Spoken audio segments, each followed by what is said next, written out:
So అట్లా east Indian company 100 years పాలించింది 1758 నుంచి 1858 వరకు.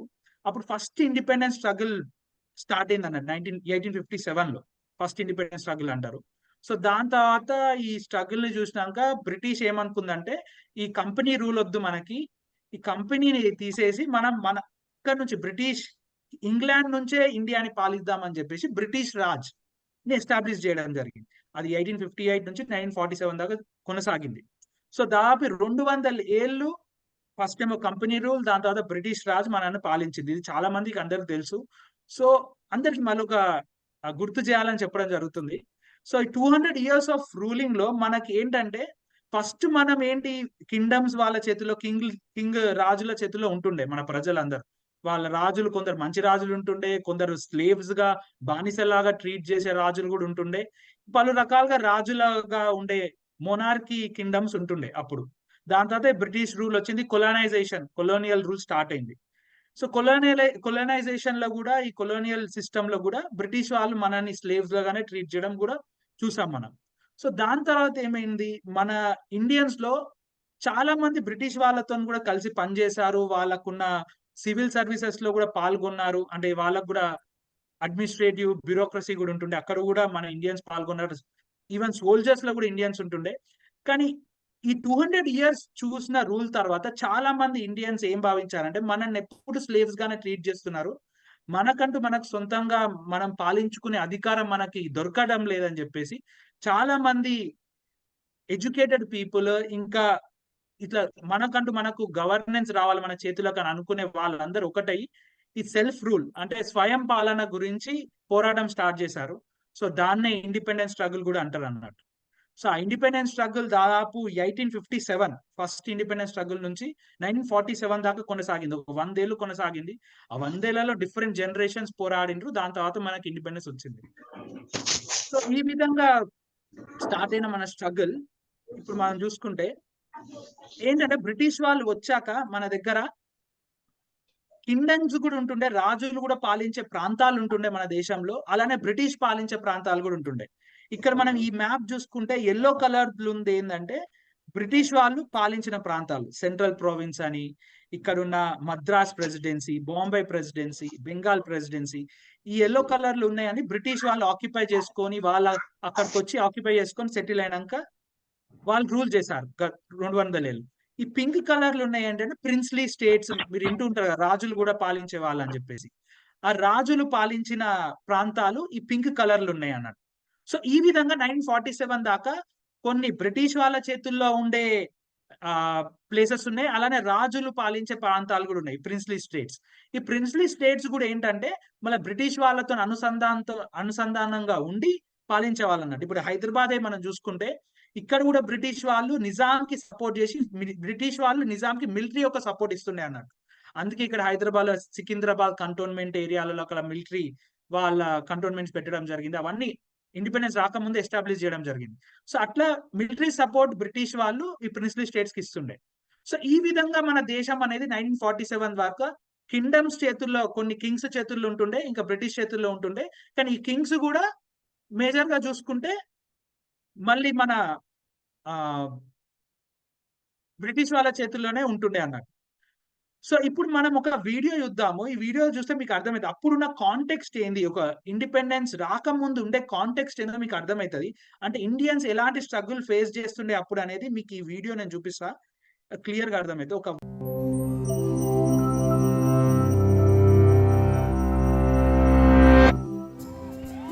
In August 1947, India gained independence after 200 years of British rule. What followed was one of the largest and bloodiest forced migrations in history. An estimated 1 million people lost their lives. Before British colonization, the Indian subcontinent was a patchwork of regional kingdoms known as princely states, populated by Hindus, Muslims, Sikhs, Jains, Buddhists, Christians, Parsis, and Jews. Each princely state had its own traditions, caste backgrounds, and leadership. Starting in the 1500s, a series of European powers colonized India with coastal trading settlements. By the mid-18th century, the English East India Company emerged as the primary colonial power in India. The British ruled some provinces directly and ruled the princely states indirectly. Under indirect rule, the princely states remained sovereign but made political and financial concessions to the British. In the 19th century, the British began to categorize Indians by religious identity, a gross simplification of the communities in India. They counted Hindus as majorities and all other religious communities as distinct minorities, with Muslims being the largest minority. Sikhs were considered part of the Hindu community by everyone but themselves. In elections, people could only vote for candidates of their own religious identification. These practices exaggerated differences, sowing distrust between communities that had previously coexisted. The 20th century began with decades of anti-colonial movements, where Indians fought for independence from Britain. In the aftermath of World War II, under enormous financial strain from the war, Britain finally caved. Indian political leaders had differing views on what an independent India should look like. Mohandas Gandhi and Jawaharlal Nehru represented the Hindu majority and wanted one united India. Muhammad Ali Jinnah, who led the Muslim minority, thought the rifts created by colonization were too deep to repair. Jinnah argued for a two-nation division where Muslims would have a homeland called Pakistan. Following riots in 1946 and 1947, the British expedited their retreat, planning Indian independence behind closed doors. In June 1947, the British Viceroy announced that India would gain independence by August and be partitioned into Hindu India and Muslim Pakistan, but gave little explanation of how exactly this would happen. Using outdated maps, inaccurate census numbers, and minimal knowledge of the land, in a mere 5 weeks, the Boundary Committee drew a border, dividing 3 provinces under direct British rule: Bengal, Punjab, and Assam. The border took into account where Hindus and Muslims were majorities, but also factors like location and population percentages. So if a Hindu majority area bordered another Hindu majority area, it would be included in India. But if a Hindu majority area bordered Muslim majority areas, it might become part of Pakistan. Princely states on the border had to choose which of the new nations to join, losing their sovereignty in the process. While the Boundary Committee worked on the new map, Hindus and Muslims began moving to areas where they thought they'd be a part of the religious majority, but they couldn't be sure. Families divided themselves. Fearing sexual violence, parents sent young daughters and wives to regions they perceived to be safe. The new map wasn't revealed until August 17, 1947, 2 days after independence. The provinces of Punjab and Bengal became the geographically separated East and West Pakistan. The rest became Hindu-majority India.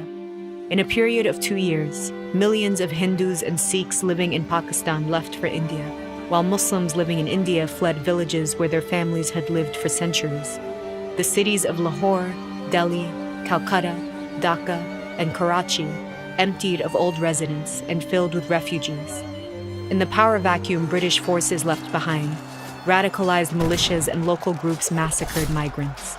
Much of the violence occurred in Punjab, and women bore the brunt of it, suffering rape and mutilation. Around 100,000 women were kidnapped and forced to marry their captors. The problems created by partition went far beyond this immediate deadly aftermath. Many families who made temporary moves became permanently displaced, and borders continued to be disputed. In 1971, East Pakistan seceded and became the new country of Bangladesh. Meanwhile, the Hindu ruler of Kashmir decided to join India, a decision that was to be finalized by a public referendum of the majority Muslim population. That referendum still hasn't happened as of 2020, and India and Pakistan have been warring over Kashmir since 1947. More than 70 years later, the legacies of the partition remain clear in the subcontinent, in its new political formations, and in the memories of divided families.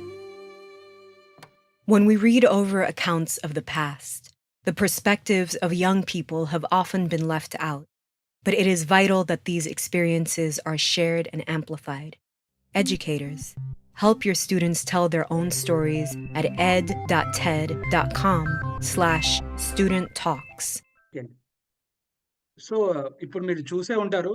So normal గా మనకి అప్పుడు 1947 కంటే ముందు ఇండియాలో ఎలాంటి context ఉండేదో ఇదంతా ఎందుకు చూపియడం జరుగుతుందంటే, సో కాంటెక్స్ట్ క్రియేట్ చేయడానికి. అంటే ఇండియా అనేది ఏ విధంగా ఉండే బ్రిటిష్ వాళ్ళు పాలించినప్పుడు 1947 దాకా వాళ్ళు ఒక ప్రిన్సిపల్ ఫాలో అయ్యిండ్రు. డివైడ్ అండ్ రూల్ అని. మీరిప్పుడు ఇది వినే ఉంటారు. చాలా పుస్తకాలలో గాని, ఆర్టికల్స్‌లలో అంతటా మీరు వినే ఉంటారు. Divide and rule. వాళ్ళు రిలీజియన్ పరంగా డివైడ్ చేయడం జరిగింది. క్యాస్ట్ రూపకంలో డివైడ్ చేయడం జరిగింది. ఇలాంటి పలు టూల్స్‌ని ఉపయోగించి వాళ్ళు మనల్ని విభజించి పాలించడం జరిగిందన్నట్టు. ఆ విభజించి పాలించడంతోనే చాలా వరకు హేట్రెడ్ అనేది క్రియేట్ అయిపోయి అది ఎక్కడి దాకెళ్ళిందంటే మొత్తం భారతదేశాన్ని విభజించే దాకెళ్ళింది. సో, బ్రిటిష్ గవర్నమెంట్ ఏమని డిసిజన్ తీసుకుందంటే 2 కంట్రీస్‌గా చేయాలని. పాకిస్తాన్ ఇంకా ఇండియా అని. సో, అప్పుడు బ్రిటిష్ వాళ్ళు ఎళ్ళిపోయే స్థాయికి మన ఇండియాలో ఎలాంటి సిట్యుయేషన్ ఉండేదంటే మీకు చూపిస్తా. When British left India in 1947 మన caste and religion discrimination is high. చాలా ఎక్కువ ఉంటుండే మన అప్పుడున్న సొసైటీలో. అప్పుడున్న ప్రజల లోపల. జీడీపీ కాంట్రిబ్యూషన్ బ్రిటిష్ వాళ్ళు రాకముందే మనం ఇంటూ వచ్చాం. దాదాపు బ్రిటిష్ వాళ్ళు రాకముందే 25% మన వరల్డ్ జీడీపీకి ఇండియా కాంట్రిబ్యూట్ చేస్తుందని. కానీ బ్రిటిష్ వాళ్ళు ఎళ్ళిపోయేసరికి 3% కాంట్రిబ్యూట్ చేసే స్థాయికి ఎళ్ళిపోయాం. అంటే ఎంత వరకు వాళ్ళు లూట్ చేశారు మన రిసోర్సెస్ అన్ని. చూడొచ్చు మనం. పావర్టీ ఎంత 80% of the population is still in poverty. అంటే పేదవాళ్ళు 80% మంది ఉన్నారు ప్రజల లోపల. లిటరసీ రేట్ 12% ఉండే అప్పుడు. ఫెమైన్స్ కూడా చాలా వచ్చినాయండి. డ్రౌట్స్ లేకపోతే ఇలాంటి కరువులు ఇవన్నీ చాలా రావడం జరిగింది. దాంతో పాటు ఆహారం లేక ఒక 10,00,00,000 మంది దాకా చనిపోవడం జరిగిందని రిపోర్ట్ చెప్తున్నాయి. మన అప్పుడున్న బ్రిటిష్ వాళ్ళు పాలించినప్పుడు. లైఫ్ ఎక్స్‌పెక్టెన్సీ అంటే ఎవరైతే పుట్టిన వాళ్ళు 31 ఇయర్సే బతికే ఛాన్స్ ఉంటుండేనంట అప్పుడున్న ఇండియాలో. ఇన్‌ఈక్వాలిటీ కూడా ఎక్కువుంటది. ఇన్‌ఈక్వాలిటీ ఏందంటే డబ్బులున్న వాళ్ళ దగ్గర డబ్బులుంటుండే. రిచ్ వాళ్ళ దగ్గర టాప్ 1% వాళ్ళ చేతుల్లో దాదాపు చాలా ఎక్కువ అమౌంట్ ఉంటుండే. రిమైనింగ్ 99% ఆఫ్ ద పీపుల్ దగ్గర ఎలాంటి పైసలు ఉంటుండే కాదు. సో, ఇలాంటి పరిస్థితుల్లో ఏదైతే ఇండియా ఈ విధంగా ఉండేదో అప్పుడున్న మన ఫ్రీడమ్ ఫైటర్స్ ఏవైతే ఫౌండింగ్ మెంబర్స్‌గా చెప్పుకుంటున్నామో, వాళ్ళు ఏ విధంగా దీన్ని సాల్వ్ చేద్దాం అనుకున్నారనేదే మన స్టోరీ అన్నట్టు. అంటే ఇంత కఠినమైన స్థితిలో వాళ్ళు ఒక కాన్స్టిట్యూషన్‌ని ఏర్పరచుకొని, తీసుకొని మన ఇండియాని వాళ్ళు మారుద్దాం అనుకున్నారు. అంటే పొలిటికల్‌గా మారుద్దాం అనుకున్నారు. సొసైటీలో గూడా ఈ డిస్క్రిమినేషన్, రిలిజియన్ పరంగా, క్యాస్ట్ పరంగా గూడా ఇలాంటి డిస్క్రిమినేషన్‌లు ఉన్నాయి కాబట్టి, వాటిని గూడా తొలగిద్దామని వాళ్ళు ఒక కాన్స్టిట్యూషన్ డ్రాఫ్ట్ చేద్దాం అనుకున్నారు. సో, అది చూద్దాం ఇప్పుడు ఏమైంది అసలకి. 1947 తర్వాత వాళ్ళు డ్రాఫ్ట్ చేసడానికి కూర్చున్నప్పుడు ఏ విధంగా ఇప్పుడు పార్టిషన్ అనేది ఈ అవు అవుతున్నదన్నట్టు 1947లో. అంటే చాలా మంది పాకిస్తాన్ నుంచి ఇండియాకొస్తున్నారు. ఇండియా నుంచి పాకిస్తాన్ పోతున్నారు. చాలా మంది చనిపోవడం జరిగింది. బ్రిటిష్ వాళ్ళు 1947లో మనల్ని ఎళ్ళిపోయారు వదిలేసి. ఈ టైంలో 1947లో ఒక కాన్స్టిట్యూయెంట్ అసెంబ్లీ అనే ఫార్ములేట్ చేయడం జరిగింది. బ్రిటిష్ అప్పుడు అంటే ఇండిపెండెన్స్ రాకముందే ఒక కాన్స్టిట్యూయెంట్ అసెంబ్లీ పెట్టి కాన్స్టిట్యూషన్ డ్రాఫ్ట్ చేసుకునే అవకాశం మన ఇండియన్స్‌కి, మన ఫ్రీడమ్ ఫైటర్స్ ఎవరైతే పొలిటీషియన్స్ అప్పటిదాకా ఉన్నారో వాళ్ళందరికీ ఇవ్వడం జరిగింది. సో, ఆ స్టేజ్‌లో ఏమైందో ఇప్పుడు చూద్దాం మనం.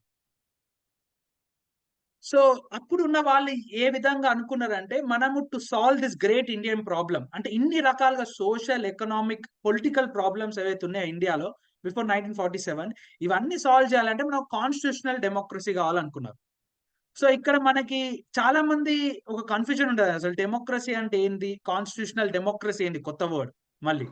సో, ఎవరైనా చెప్పగలుగుతారా ఇక్కడ మీరున్నవాళ్ళు ఎవరైనా? సో, అసలకి డెమోక్రసీ అంటే ఏంది మీ ఉద్దేశంలో? ఆహ్, ఒక కంట్రీ డెమోక్రటిక్ అయిందంటే మీ ఉద్దేశంలో ఏంటి? ఎవరైనా ఒక అన్‌మ్యూట్ చేసుకొని చెప్పొచ్చు.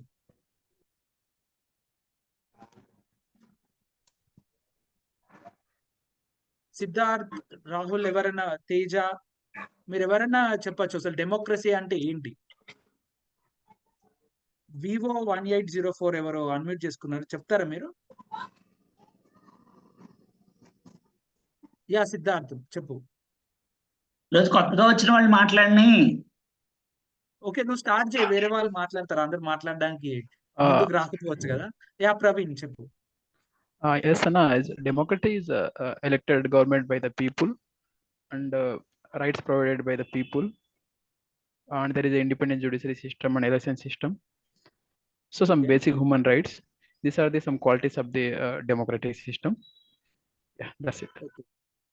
ఓకే. సో, అదే ప్రవీణ్ చెప్పినట్టుగా డెమోక్రసీ అంటే ఉన్న సిటిజన్స్‌కి రైట్స్ ఉండడము.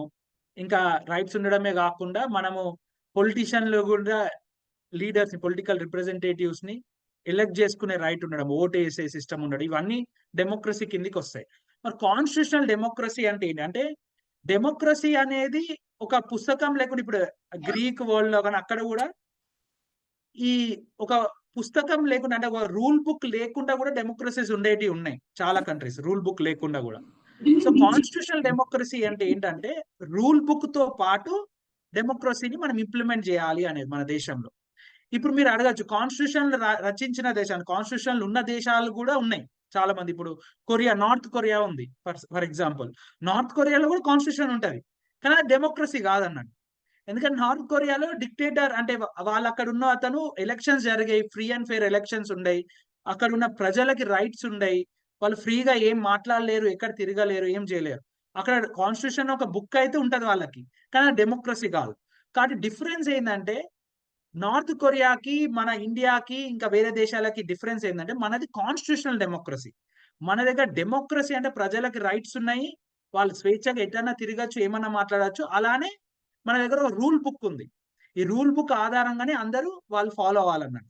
సో ఇప్పుడు ఇక్కడ 1947లో కాన్స్టిట్యూయెంట్ అసెంబ్లీని ఏదైతే ఏర్పాటు చేయడం జరిగిందో, అక్కడ వాళ్ళ ముందున్న సవాళ్ళు ఏంటంటే, అక్కడ ఉన్న లీడర్స్ ముందున్న సవాళ్ళు ఏంటంటే, మనం అయితే ఈ కాన్స్టిట్యూషన్ ఒక బుక్ ద్వారా మనం డెమోక్రటిక్ పాలిటిక్స్ అంటే ఎలక్షన్స్ అవ్వడం, ప్రతి 5 ఏళ్ళకి ఎలక్షన్స్ అవ్వడము, ప్రజలు వచ్చి ఓట్ వేయడము, ఈ డెమోక్రటిక్ పాలిటిక్స్ అయితే తేగలుగుతాం ఈ కాన్స్టిట్యూషన్ బుక్ ద్వారా.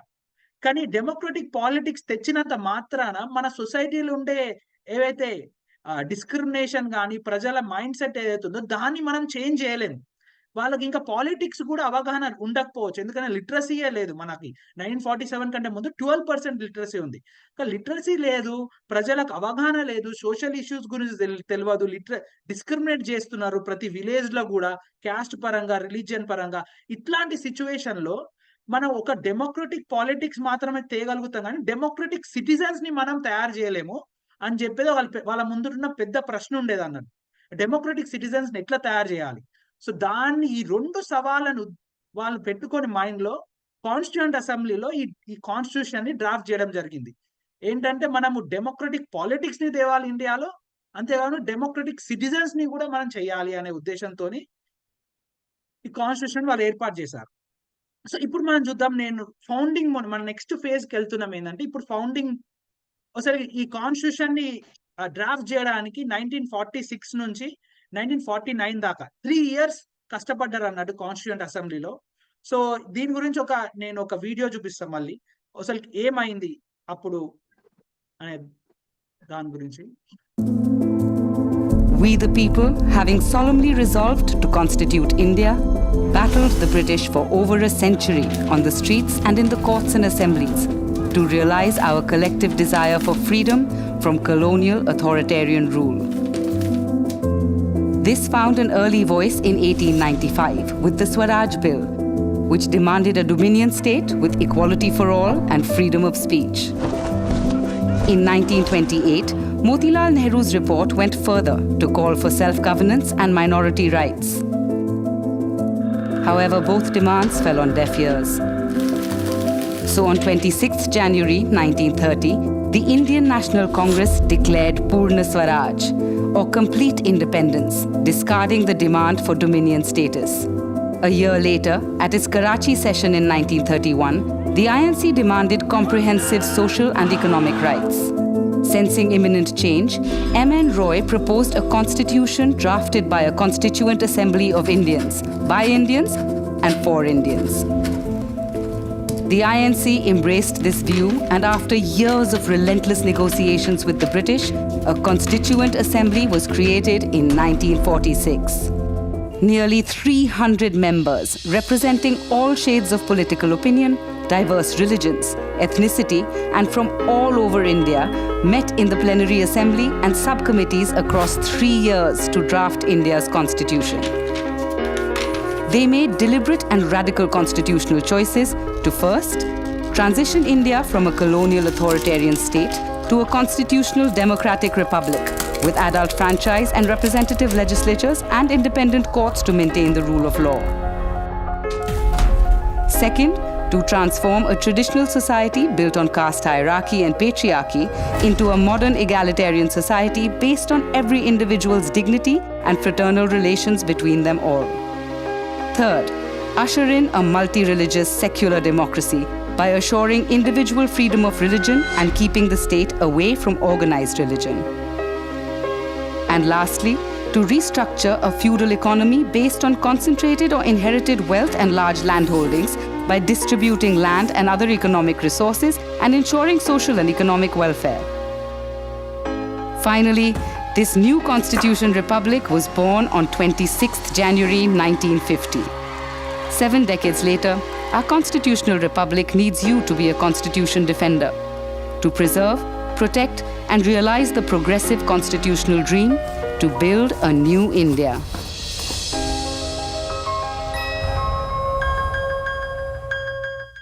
యా సో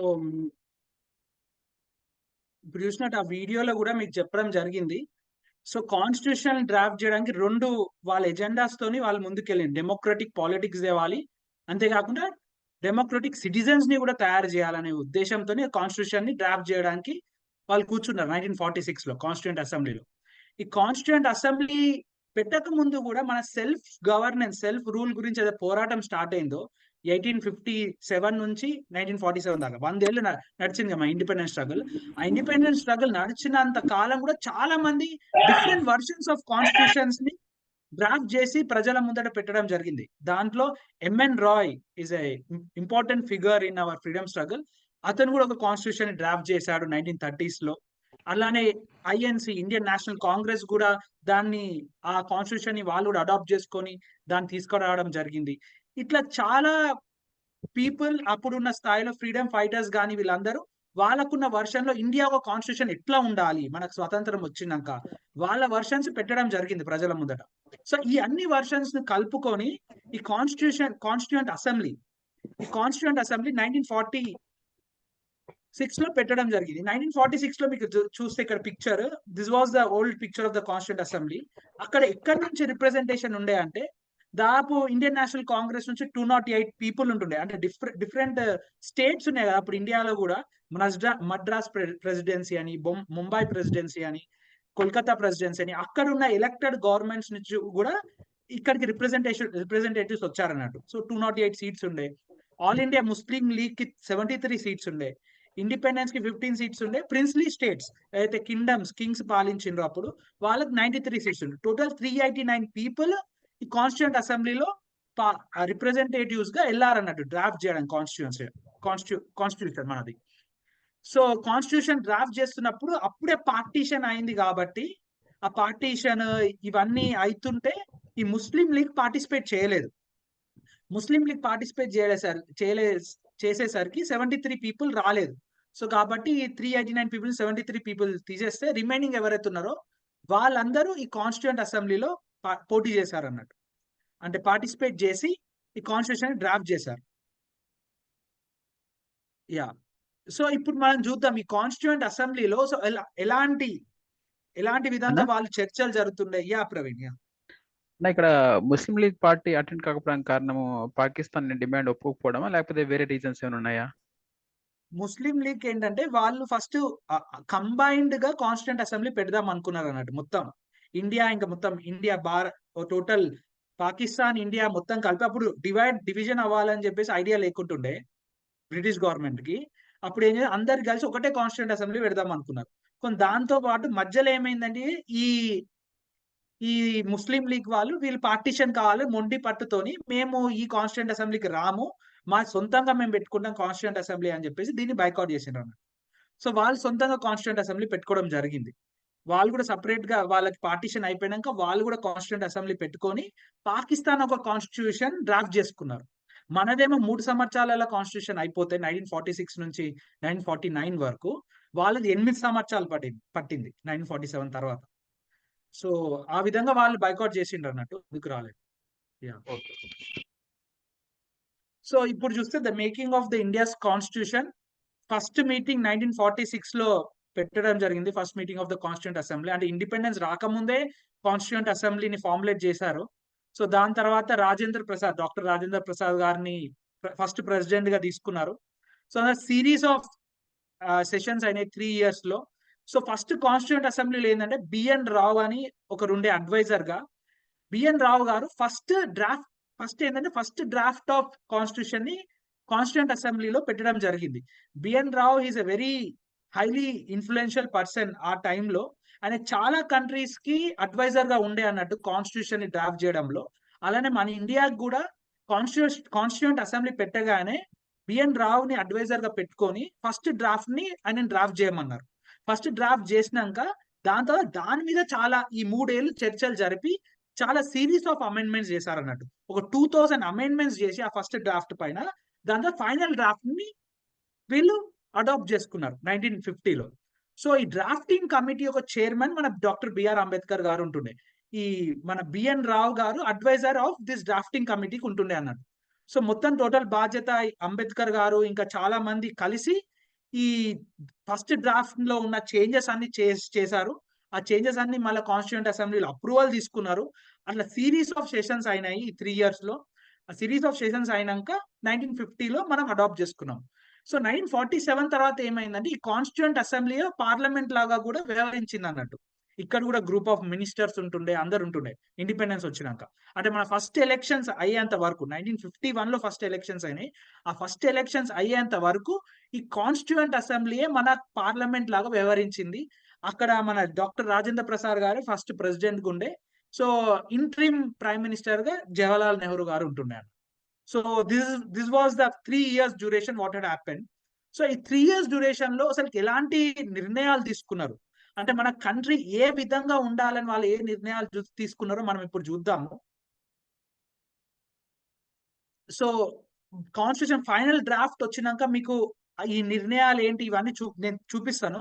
ఫస్ట్ ఒక ఫైనల్ డ్రాఫ్ట్ లో ఎన్ని పార్ట్స్ ఉంటుండే అంటే ఇండియన్ కాన్స్టిట్యూషన్ 22 parts ఉంటుండే, 395 ఆర్టికల్స్ ఉంటుండే, 8 schedules ఉంటుండే అన్నట్టు. సో ఇప్పుడు వచ్చేస్తే 2024లో మనకు ఆ 395 ఆర్టికల్స్ కాస్త 448 ఆర్టికల్స్ అయినాయి, 8 schedules కాస్త 12 schedules అయినాయి బికాస్ ఆఫ్ 105 అమెండ్మెంట్స్ అన్నట్టు. ఈ 105 అమెండ్మెంట్స్ చేయడంతో ఈ 395 ఆర్టికల్స్ కాస్త 448 ఆర్టికల్స్ అయినాయి, 8 schedules కాస్త 12 schedules అయినాయి. ఈ schedules ఏంది, ఈ పార్ట్స్ ఏంది, ఇవన్నీ చాలా మంది మాట్లాడుతూ ఉంటారు కానీ ఎవరు క్లియర్ ఎక్స్ప్లెయిన్ చేయరు. నేను ఫస్ట్ అది కూడా ఎక్స్ప్లెయిన్ చేయడానికి ట్రై చేస్తాను. మన కాన్స్టిట్యూషన్ ఒక బుక్ నేను ఓపెన్ చేస్తాను, మీకు ఇది PDF అన్నట్టు. సో దీన్ని చూపించి యాక్చువల్ కాన్స్టిట్యూషన్ ఒక బుక్ ఓపెన్ చేసి చూపిస్తాను, ప్రజలందరికీ అర్థమవుతుంది అన్నట్టు అసలు కాన్స్టిట్యూషన్ అంటే ఏంటి, ఎట్లా చదవాలనేది కూడా చాలా మందికి ఎవరు చెప్పారన్నట్టు, అవగాహన ఉండకపోవచ్చు. So first constitution book open చేయగానే ఈ PDF మనకి ఇండియన్ గవర్నమెంట్ వెబ్సైట్ నుంచి దొరుకుతుంది మనకి.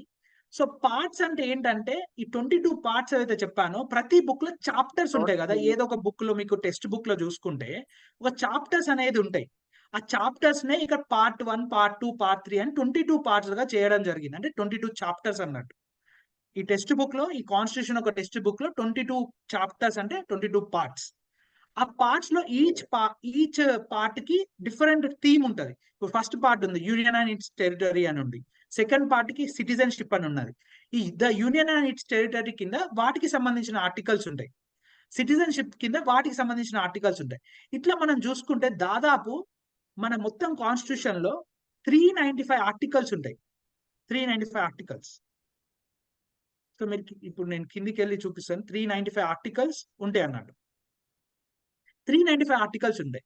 సో ఇది నేను రీసెంట్ గా డౌన్లోడ్ చేసిన కాన్స్టిట్యూషన్ అన్నట్టు. 2022 రీసెంట్ అమెండ్మెంట్ అయిపోయినాక 105th అమెండ్మెంట్ అయిపోయినాక నేను డౌన్లోడ్ చేసా ఇది. ఇప్పుడు నన్ను అడగచ్చు, ఆకర్ష్ నువ్వు చెప్పినావు కదా మనకి ఇక్కడేమో ఇప్పటిదాకా 75 సంవత్సరాలలో 105 అమెండ్మెంట్స్ వల్ల ఆర్టికల్స్ 395 నుంచి 448కి వెళ్ళినాయి. యా ప్రవీణ్ అన్న స్మాల్ కరెక్షన్, ఇక్కడ మీరు నంబర్ ఆఫ్ పార్ట్స్ అంటే 25 అంటాం మనం, నంబర్ అంటే 22 వస్తుంది. అంటే మనకు 4A 14A అవి కూడా మనం ఒక పార్ట్ కింద తీసుకుంటే మనకు 25 అవుతాయి అన్ని. నంబర్ అంటే 22 కిందకి వస్తాయి అనుకుంటాను. ఆ నెంబర్ 4A 14A అవి పార్ట్స్ కిందకి రావు, అంటే సబ్ పార్ట్ అన్నట్టు కింద. లేదన్న ఇవి కూడా పార్టే. సో 4A అనేది మనకు డ్యూటీస్ చెప్తుంది, 14A అనేది ట్రిబ్యునల్స్ సంబంధించి, మేబీ ట్రిబ్యునల్స్ కాదు ట్రిబ్యునల్స్ అవి డ్యూటీస్ అవన్నీ నేను చూపిస్తాను. అవి సపరేట్ పార్ట్ కింద చెప్పారు అన్నట్టు. AB అనేది ఉన్నది దాని కిందకి వస్తాయి, ఆ పార్ట్ కింద ఉంటుంది. ఇప్పుడు 19 ఉంది, ఆ 19A 19B అని ఉంటది, అవి పార్ట్ కిందకి వస్తుంది అన్నట్టు. సో ఇప్పుడు 395 ఆర్టికల్స్ కూడా ఉన్నాయి కదా, 395 ఆర్టికల్స్ లో మీకు అమెండ్మెంట్ అయినాక 448 ఆర్టికల్స్ అయినాయని చెప్పినా కదా, ఎప్పుడు కూడా ఈ నెంబర్ అనేది పెరగలేదు. 395 ఆర్టికల్ నెంబర్ అనేది పెంచలేదు అన్నట్టు. వాళ్ళు ఏం చేశారంటే ఇప్పుడు 393 ఒక ఆర్టికల్ నేను అమెండ్ చేస్తున్నా అంటే ఈ ఆర్టికల్ కిందనే అమెండ్మెంట్ రాస్తారు అన్నట్టు. ఒక కాలం పెట్టి ఒక స్క్వేర్ బ్రాకెట్ లో అమెండ్మెంట్ రాస్తారు అన్నట్టు. సో అందుకు దాని చేత మనకి అమెండ్మెంట్స్ అయ్యి చాలా ఆర్టికల్స్ ఇంట్రడ్యూస్ చేయడంతోని కూడా ఆర్టికల్స్ అనే నెంబర్ పెరగలేదు. ఇప్పుడు మీకు ఎగ్జాంపుల్ చూపిస్తా ఎందుకు ఆర్టికల్ నెంబర్ పెరగలేదు, ఎట్లా ఇంట్రడ్యూస్ చేస్తారు ఆర్టికల్స్ అంటే. 448 వచ్చాయి కదా, 395 నుంచి పెరిగాయి కదా ఆర్టికల్స్. 395 నెంబర్ పెరగలేదని చెప్తున్నాను సార్. అంటే 448 ఆర్టికల్స్ దాకా వచ్చాయి, కానీ నెంబర్ పెరగలేదు. ఎందుకంటే ఇక్కడ మన అమెండ్మెంట్స్ ని ఇట్లా చూపిస్తాం అన్నట్టు కాన్స్టిట్యూషన్ లో. ఇప్పుడు చూడండి 4 అనేది మన కాన్స్టిట్యూషన్ డ్రాఫ్ట్ చేసుకున్నప్పుడు పెట్టిన ఆర్టికల్. దీన్ని వాళ్ళు అమెండ్మెంట్ చేసి ఇక్కడ 4A 4B ఇట్లా ఇంట్రడ్యూస్ చేస్తారు. ఇది సెకండ్. ఇక్కడ ఈ అమెండ్మెంట్ ఏ ఇయర్ లో చేసిండ్రు అనేది ఇక్కడ కనపడుతుంది అన్నట్టు. 1995 లో అమెండ్మెంట్ చేశారు. ఈ 4th ఇక్కడ కనపడుతుంది సీరియల్ నెంబర్ చిన్నగా. ఇక్కడ 4 కింద ఇక్కడ ఫుట్ నోట్ చూస్తే 2000 లో అమెండ్మెంట్ చేశారు అన్నట్టు. సో కాబట్టి ఏంటంటే ఎక్స్ట్రా ఆర్టికల్ యాడ్ చేసినాక కూడా దానికి సైజ్ ఇంక్రీజ్ అయినా, ఆర్టికల్స్ ఒక నెంబర్ ఇంక్రీజ్ అయినా యాక్చువల్ నెంబర్ అయితే అంతే ఉంటది కాన్స్టిట్యూషన్ లో. అంటే 395 ఉంటాయి. ఈ సబ్ ఆర్టికల్స్ కింద ఇట్లా యాడ్ చేస్తారు అన్నట్టు. సో అది నేను చెప్పాలనుకున్నా. ఇప్పుడు మీకు మళ్ళీ ఇంకొకటి వస్తుంది. ఇప్పుడు 22 పార్ట్స్ ఉన్నాయి, ఆర్టికల్స్ ఏమో ఇన్ని ఉన్నాయి. ఇప్పుడు స్కెడ్యూల్స్ ఏంటి?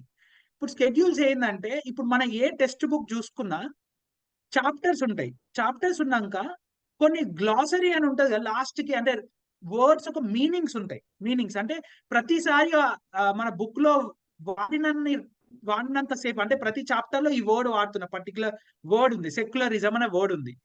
ఆ వర్డ్ అని ప్రతిసారి నేను డిస్క్రైబ్ చేయలేను, మీనింగ్ చెప్పలేను, నేను డైరెక్ట్ గా వర్డ్ యూజ్ చేస్తా. సో ఇది ఎగ్జాంపుల్ గా చెప్తున్నా. ఇట్లాంటి వర్డ్స్ ఒక మీనింగ్స్ కానీ వాటి డెఫినేషన్స్ అన్ని స్కెడ్యూల్ లో పెట్టడం జరుగుతుంది అన్నట్టు. సో మనకి ముందు కాన్స్టిట్యూషన్ వచ్చినప్పుడు 8 స్కెడ్యూల్స్ ఉంటుండే, కానీ ఇప్పుడు 12 స్కెడ్యూల్స్ అయినాయి. సో అట్లా ప్రతి ఒక్క వర్డ్ ఒక ఏదైతే డిఫైన్ చేయాలో, ఏదైతే through out the constitution use చేద్దాం అనుకున్నప్పుడు అలాంటి వర్డ్స్ ఒక మీనింగ్స్ ఇంకా డిస్క్రిప్షన్ ఈ స్కెడ్యూల్స్ లో పెడతారు అన్నట్టు. ఈ స్కెడ్యూల్స్ అనేది కాన్స్టిట్యూషన్ లాస్ట్ కు ఉంటాయి అన్నట్టు. వాటి యొక్క డిస్క్రిప్షన్ ఫస్ట్ స్కెడ్యూల్ లో ఏముంది, ఏం డెఫినేషన్స్, ప్రతిసారి వీటిని డిఫైన్ చేయనక్కర్లేకుండా ఈ స్కెడ్యూల్స్ అనేది తీసుకురావడం జరిగింది. సో ఇప్పుడు పార్ట్స్, ఆర్టికల్స్, స్కెడ్యూల్స్ ఒక మీనింగ్ చెప్పా కదా. సో దెన్ వీల్ వెంచర్ అసలుకి ఏంటి బ్రాడ్ ఆస్పెక్ట్స్ ఏంటి మన కాన్స్టిట్యూషన్ లో. మన కాన్స్టిట్యూషనల్ డెమోక్రసీ అనుకున్నాం కదా. ఈ కాన్స్టిట్యూషనల్ డెమోక్రసీలో ఏంటిది అసలుకి, మనం ఎలాంటి టైప్ ఆఫ్ గవర్నెన్స్ ని మనము అడాప్ట్ చేసుకున్నాము, ఇవన్నీ మనం చూద్దాము. సో మీకు ముందు కూడా చెప్తున్నా, ఇప్పుడు 1946 నుంచి 1949 దాకా కాన్స్టిట్యూంట్ అసెంబ్లీ ఉండే. 1949 లో కాన్స్టిట్యూషన్ ఒక డ్రాఫ్టింగ్ కంప్లీట్ అయింది, కానీ అన్ని ఆర్టికల్స్ 1949 లో మనకి రాలేదన్నట్టు. వాళ్ళు they waited for another 2-3 months till January 1950 January 26th కి మనం అన్ని ఆర్టికల్స్ ని ఎన్ఫోర్స్మెంట్ కి తెచ్చుకున్నాం. ఎందుకంటే అప్పటి నుంచి రిపబ్లిక్ అయింది అన్నట్టు. అంటే దే థాట్, ఇప్పుడు ఒక వీడియో చూసారుగా మీరు, 1930లో సెల్ఫ్ రూల్ అనే అవ్వాలి మనకు కావాలని చెప్పేసి 1930లో జనవరి 26th కి డిక్లేర్ చేసిండ్రు అన్నట్టు. ఐఎన్సి, ఇండియన్ నేషనల్ కాంగ్రెస్, మనకు సెల్ఫ్ రూల్ రావాలని చెప్పేసి జనవరి 26th కి డిక్లేర్ చేయడంతో ఈ జనవరి 26th అనేది మనకు చాలా ఇంపార్టెంట్ డే. కాబట్టి మన కాన్స్టిట్యూషన్ డ్రాఫ్టింగ్ అయిపోయినాక కూడా నవంబర్ 29th కి అయిపోయింది 1949లో. నవంబర్ 29th 1949కి అయిపోయినాక కూడా వాళ్ళు ఒక 2 months ఆగి జనవరి 26th కి ఈ కాన్స్టిట్యూషన్ ఉన్న అన్ని ఆర్టికల్స్ ని ఎన్ఫోర్స్మెంట్ కి తెచ్చారన్నట్టు. సో కాబట్టి 1950 జనవరి 26th ని మనం కాన్స్టిట్యూషన్ డేగా జరుపుకుంటాం. నవంబర్ 26th ని కాన్స్టిట్యూషన్ డేగా, జనవరి 26th ని రిపబ్లిక్ డేగా జరుపుకుంటాం. Sir one doubt sir. చెప్పండి రామకృష్ణ గారు. సార్ ఇప్పుడు రాజ్యాంగ నిర్మాత ఓన్లీ డాక్టర్ బిఆర్ అంబేద్కరే అంటున్నారు, కానీ దాని వెనకాల డ్రాఫ్టింగ్ కమిటీ చాలా మంది ఉన్నారు. ఇప్పుడు మన ఇది కాన్స్టిట్యూషన్ బుక్ కూడా చూస్తే కొన్ని వందలాది వాళ్ళ సంతకాలు ఉన్నాయి. ఇప్పుడు ఆయన ఒక్కటే భారత రాజ్యాంగ నిర్మాత అని ఎందుకు అంటున్నారు? సో ఇప్పుడు మనకి తెలుసుకోవాల్సింది ఏంటంటే, ఫస్ట్ ఈ 2 వాదనలు ఉన్నాయి. అంటే అంబేద్కర్ డ్రాఫ్టింగ్, అంటే అంబేద్కర్ ఒకరే కాన్స్టిట్యూషన్ రచించిండ్రని ఒక వాదన, లేదా అంబేద్కర్ కాదు చాలా మంది కలిసి రచించిండ్రని ఇంకో వాదన. ఈ వాదనని ఫస్ట్ పక్కన పెడితే మన ఫస్ట్ కాన్స్టిట్యూషన్ అనేది ఇండిపెండెన్స్ రాకముందు కూడా చాలా మంది different types of versions of constitution ప్రజల ముందు పెట్టడం జరిగింది. దాని తర్వాత కూడా కాన్స్టిట్యూయెంట్ అసెంబ్లీ పెట్టిందే కాన్స్టిట్యూషన్ ని డ్రాఫ్ట్ చేయడానికి. ఆ 3 ఏళ్లలో ఆ కాన్స్టిట్యూయెంట్ అసెంబ్లీ పెట్టి, ఇప్పుడు ఇక్కడ 300 మంది ఉన్నారు కదా చిల్లర, ఈ 300 మంది కలిసి కాన్స్టిట్యూషన్ ని డ్రాఫ్ట్ చేసిండ్రు. ఈ 300 మంది కలిసి డ్రాఫ్ట్ చేసినప్పుడు చాలా మంది అందరు కలిసి డ్రాఫ్ట్ చేయలేరు కదా, సబ్ కమిటీలు పెట్టుకున్నారు అన్నట్టు. ఈ కాన్స్టిట్యూయెంట్ అసెంబ్లీలోనే సబ్ కమిటీలు పెట్టుకున్నారు. ఆ సబ్ కమిటీలలో ఒక కమిటీ ఏంటంటే డ్రాఫ్టింగ్ కమిటీ. ఈ డ్రాఫ్టింగ్ కమిటీ చూడండి 1947 లో, 1946 లో కాన్స్టిట్యూయెంట్ అసెంబ్లీ వచ్చినాక 1947 లో డ్రాఫ్టింగ్ కమిటీని అపాయింట్ చేయడం జరిగింది. ఈ డ్రాఫ్టింగ్ కమిటీ యొక్క చైర్మన్ మన అంబేద్కర్ గారు. ఈ డ్రాఫ్టింగ్ కమిటీ యొక్క చైర్మన్ అంబేద్కర్ గారు అయితే, ఆ డ్రాఫ్టింగ్ కమిటీ యొక్క అడ్వైజర్ బిఎన్ రావు గారు. First version of the constitution అసలుకి డ్రాఫ్ట్ చేసింది బిఎన్ రావు గారు. అది ఫస్ట్ వర్షన్. ఆయన కూడా ఎట్లా డ్రాఫ్ట్ చేసిందంటే, ఉన్న వరల్డ్ లో ఉన్న అన్ని కాన్స్టిట్యూషన్లు అన్ని చూసి రీసెర్చ్ చేసి అన్ని తెలుసుకొని, ఇంకా మన ఇండియాలో కూడా 1947 దాకా ఎవరైతే ఫ్రీడమ్ ఫైటర్స్ ఉన్నారో డిఫరెంట్ వర్షన్స్ ఆఫ్ కాన్స్టిట్యూషన్స్ ఏవైతే పెట్టారో అవన్నిటి కూడా అనలైజ్ చేసి, అప్పుడున్న బ్రిటిష్ గవర్నమెంట్ ఉన్న లాస్ ని అనలైజ్ చేసి ఈ ఫస్ట్ వర్షన్ ఆఫ్ కాన్స్టిట్యూషన్ ని బిఎన్ రావు గారు రచించడం జరిగింది. అది రచించి డ్రాఫ్టింగ్ కమిటీ చైర్మన్ కి అంబేద్కర్ గారికి ఇచ్చారు. అంబేద్కర్ గారికి ఇచ్చినాక అంబేద్కర్ గారు కలిసి అక్కడ ఉన్న డ్రాఫ్టింగ్ కమిటీలో ఇంకా పీపుల్ ఉన్నారు, ఇంకో 6 to 10 పీపుల్ ఉండొచ్చు, నాకు నెంబర్ కరెక్ట్ గా తెలియదు. వాళ్ళందరితో చర్చలు జరిపి సిరీస్ ఆఫ్ చర్చలు జరిగినాక 3 ఏళ్ళు ఆ డ్రాఫ్టింగ్ కమిటీయే ఈ చైర్మన్ అంబేద్కర్ గారు కలిసి మళ్ళీ కాన్స్టిట్యూషన్ లో 2000 అమెండ్మెంట్లు చేయడం జరిగింది దాదాపు ఫస్ట్ వర్షన్ లో. అంటే అంబేద్కర్ గారు అంటే ఆయనకున్న లీగల్ బ్యాక్గ్రౌండ్, ఆయన లాయర్ కాబట్టి ఆయనకి బాధ్యత ఇవ్వడం జరిగింది. ఆయన వీళ్ళందరితో సంప్రదింపులు జరిపినాక కాన్స్టిట్యూయెంట్ అసెంబ్లీలో కూడా చాలా సమావేశాలు జరిపినాక అన్ని ఐడియాస్ ని ఆయన తీసుకొని డ్రాఫ్టింగ్ కమిటీ ఆధ్వర్యంలో ఆయన సొంతంగా మళ్ళా అమెండ్మెంట్స్ చేశారన్నట్టు. సో ఇక్కడ ఏంటంటే అంబేద్కర్ గారు ఒకరే రచించారా అంటే అంబేద్కర్ గారు ఒకరు రచించలేదు, కాకపోతే ఒక టీం వర్క్ గా చేయడం జరిగింది. సో దాంట్లో కానీ ఇంపార్టెంట్ కీ రోల్ పాత్ర మాత్రం అంబేద్కర్ గారు పోషించారు. ఎందుకంటే ఆయన లీగల్ నాలెడ్జ్, ఆయనకున్న లా నాలెడ్జ్, ఆయన చాలా దేశాలలో పిహెచ్డి చేశారు వచ్చారు కాబట్టి ఆయనకున్న లీగల్ నాలెడ్జ్ తోని ఇది సాధ్యమైంది. సో కాబట్టి స్పోర్ట్స్ టీమ్స్ లో కెప్టెన్ ఉంటాడు కదా, ఇది కలెక్టివ్ ఎఫర్ట్ కాన్స్టిట్యూషన్ రాసింది, బట్ దాని టీమ్ కో కెప్టెన్ ఉంటాడు కదా, he's the captain of the team.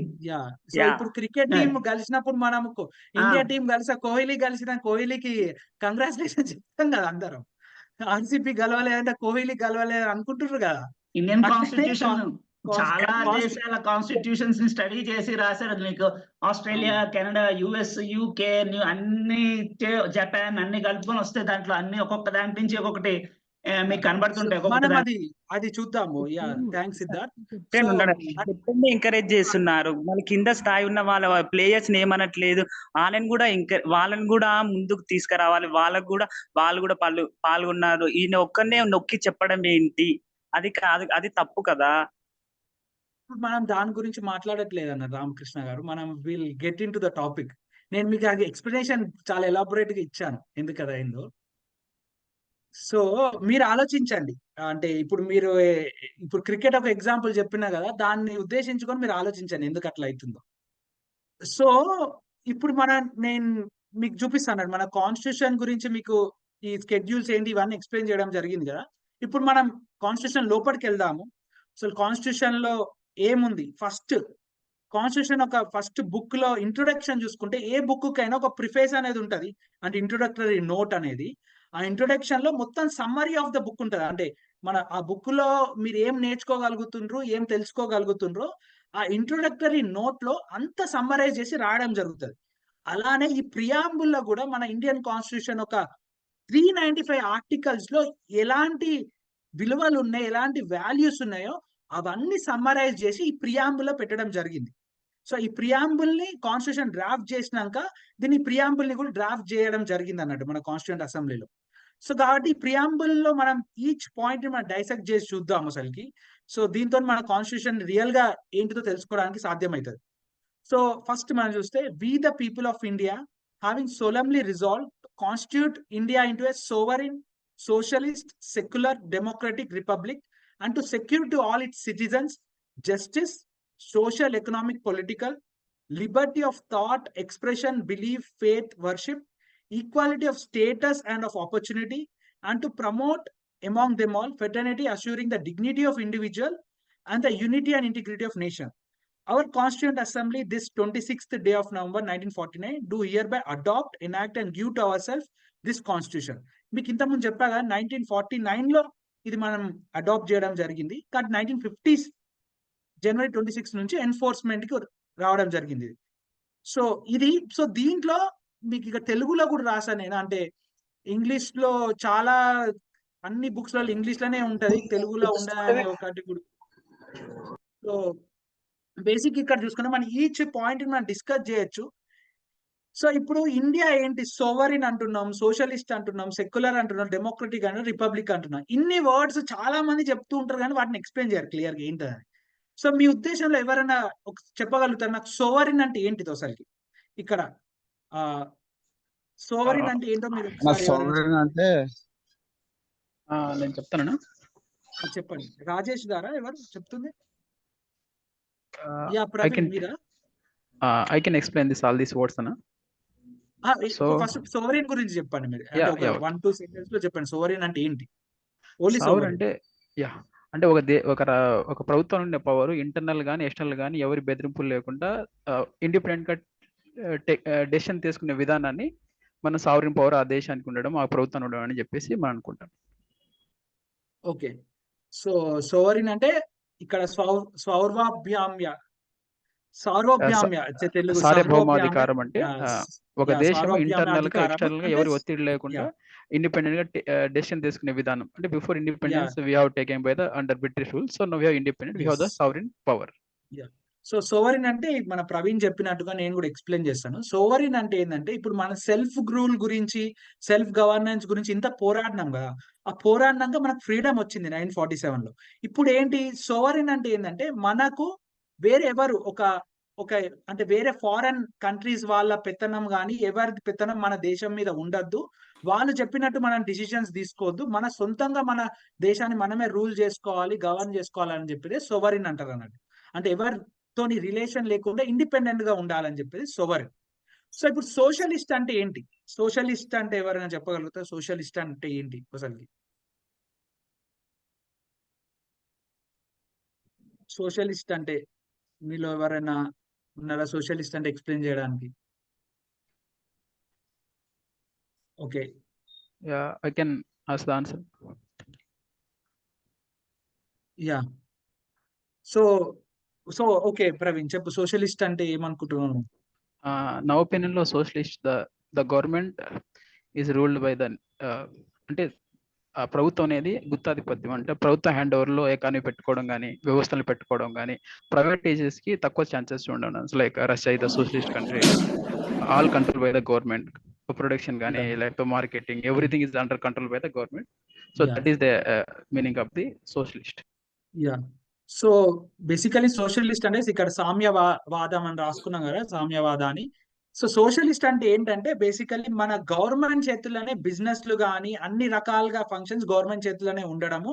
అంటే గవర్నమెంటే ఇంకా ప్రజల ఒక వెల్ఫేర్ గురించి ఏ రకమైన పాలసీలు కానీ అవన్నీ గవర్నమెంటే చేయడం. అంటే బెస్ట్ ఎగ్జాంపుల్ ఇప్పుడు ప్రవీణ్ చెప్పినట్టు USSR ఉంటుండే అప్పుడు రష్యా, వాళ్ళు గవర్నమెంటే చాలా వరకు బిజినెస్లలో కానీ మ్యానుఫ్యాక్చరింగ్ లో కానీ అన్నిట్లో గవర్నమెంటే ఇన్వాల్వ్ అయ్యి చేస్తుంటే, ఇంకా సోషలిస్ట్ అంటే గవర్నమెంట్ బిజినెస్ లో ఉండడమే అనే కాదు, ప్రజల ఒక వెల్బీయింగ్ అంటే శ్రేయస్సు గురించి పనిచేయాలి, ప్రజలను అప్లిఫ్ట్ చేయాలి, అంటే మినిమం వేజ్ సెట్ చేయాలి, ఇంకా ఇన్ఈక్వాలిటీ లేకుండా చేయాలి మన దేశంలో, ఇన్కమ్ ఇన్ఈక్వాలిటీ కానీ వెల్త్ ఇన్ఈక్వాలిటీ కానీ ఇలాంటివి లేకుండా చేయాలని చెప్పి సోషలిస్ట్ అన్నట్టు. ఓన్లీ గవర్నమెంట్ చేతిలో బిజినెస్ ఉండడం అది ఒకటే కాకుండా ప్రజల వెల్ఫేర్ గురించి, ప్రజల యొక్క మధ్యలో ఇన్ఈక్వాలిటీ లేకుండా చేయాలని చెప్పేది మొత్తానికి సోషలిస్ట్ ఒక ప్రిన్సిపల్. ఇప్పుడు సెక్యులర్ అనే దాని గురించి కూడా చాలా మంది డిఫరెంట్ ఒపీనియన్స్ ఉంటాయి అన్నట్టు. సెక్యులర్ అంటే ఏంటంటే యాక్చువల్ గా సెక్యులర్ ఏంటంటే government should B detached from religion. అంటే గవర్నమెంట్ కి అసలు రిలీజియన్ సంబంధించిన వ్యవహారాల్లో ఎలాంటి రిలేషన్ ఉండద్దు, గవర్నమెంట్ కూడా వాళ్ళ గవర్నెన్స్ లో కానీ వాళ్ళ వర్కింగ్ లో కానీ రిలీజియన్ తీసుకురావద్దని చెప్పేసి సెక్యులర్. అది ఏంటంటే వెస్టర్న్ కంట్రీస్ లో, యుఎస్ లో కానీ ఎక్కడైతే డెమోక్రసీ ముందు ఎస్టాబ్లిష్ అయిందో, ఎక్కడైతే కాన్స్టిట్యూషనల్ డెమోక్రసీ అంటే US is a 200 years old democracy, వాళ్ళు కూడా కాన్స్టిట్యూషన్ ఉన్నది వాళ్ళకు కూడా. అక్కడ కూడా వాళ్ళు సెక్యులరిస్టిక్ ప్రిన్సిపల్స్ ఫాలో అవుతారు. అక్కడ వాళ్ళ డెఫినేషన్ ఏంటంటే government should B totally detached from the religion, అంటే అన్ని రిలీజియన్స్ నుంచి దూరం ఉండాలి అని చెప్పేది సెక్యులరిజం. కానీ ఇండియాకి వచ్చేసరికి మన వాళ్ళు అప్పుడు ఏ విధమైన ఫిలాసఫీని అడాప్ట్ చేసుకున్నారంటే, ఎందుకంటే మన దగ్గర చాలా రిలీజియన్స్ ఉన్నాయి, దాదాపు 2000 years నుంచి చాలా రిలీజియన్స్ ఫ్లోరిష్ అయినాయి మన కంట్రీలో. బుద్ధిజం కానీ, జైనిజం కానీ, హిందూయిజం కానీ, ఇస్లాం కానీ, ఇట్లాంటి చాలా రిలీజియన్స్ మన దగ్గర ఫ్లోరిష్ అయ్యాయి. కానీ కాబట్టి మన సోషల్ ఫ్యాబ్రిక్ ఏదో సొసైటీ నుంచి ఈ రిలీజియన్ మనం అంత ఈజీగా తీసేయలేమని చెప్పేసి వీళ్ళేమనుకున్నారు, government should be equal distance between any religion. అంటే నేను ఇప్పుడు గవర్నమెంట్ అంటే నాకు ప్రతి ఒక్క రిలీజియన్ సమానంగానే ఉండాలి, అంటే నేను ఏ రిలీజియన్ కి పార్షియాలిటీ చూపియను, కానీ నాకు ప్రతి ఒక్క రిలీజియన్ నాకు సమానమే అని చెప్పే సెక్యులరిజం ఒక ఫిలాసఫీని మన ఇండియన్స్ అప్పుడు కాన్స్టిట్యూయెంట్ అసెంబ్లీలో వాళ్ళు తీసుకోవడం జరిగింది. సో ఇక్కడ డెమోక్రటిక్ అంటున్నాం. డెమోక్రటిక్ అంటే మీకు తెలుసు, మనకి ఇప్పుడు ఎలక్షన్స్ అవ్వడం కానీ. యా ప్రవీణ్ అన్న, ఇక్కడ సెక్యులర్ దానికి మన కాన్స్టిట్యూషన్ ప్రకారం గవర్నమెంట్ అనేది అన్ని రిలీజన్ ఈక్వల్ చూడడం, అండ్ ఆల్సో గవర్నమెంట్ కి అఫీషియల్ గా అధికారికంగా ఏ ఒక్క రిలీజియన్ అనేది ఉండకపోవడం అనేది ఈ 2 points ఫుల్ఫిల్ అయితే that is a secular country.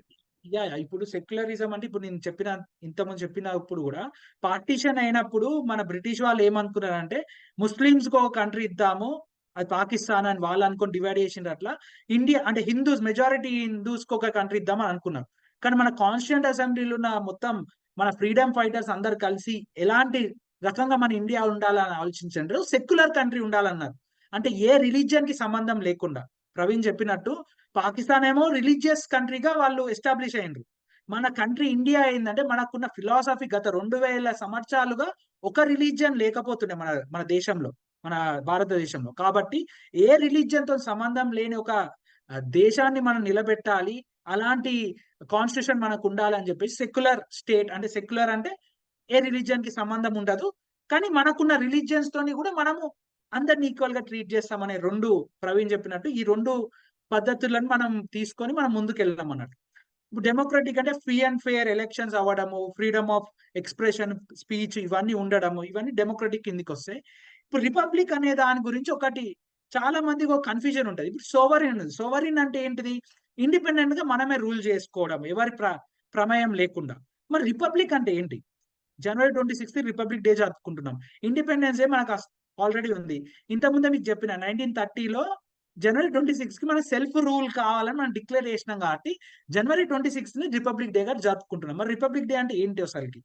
ఎవరన్నా చెప్తారా అసలు రిపబ్లిక్ కి సోవరెన్ కి డిఫరెన్స్ ఏంటి? Head of the state is elected by the people అన్నా.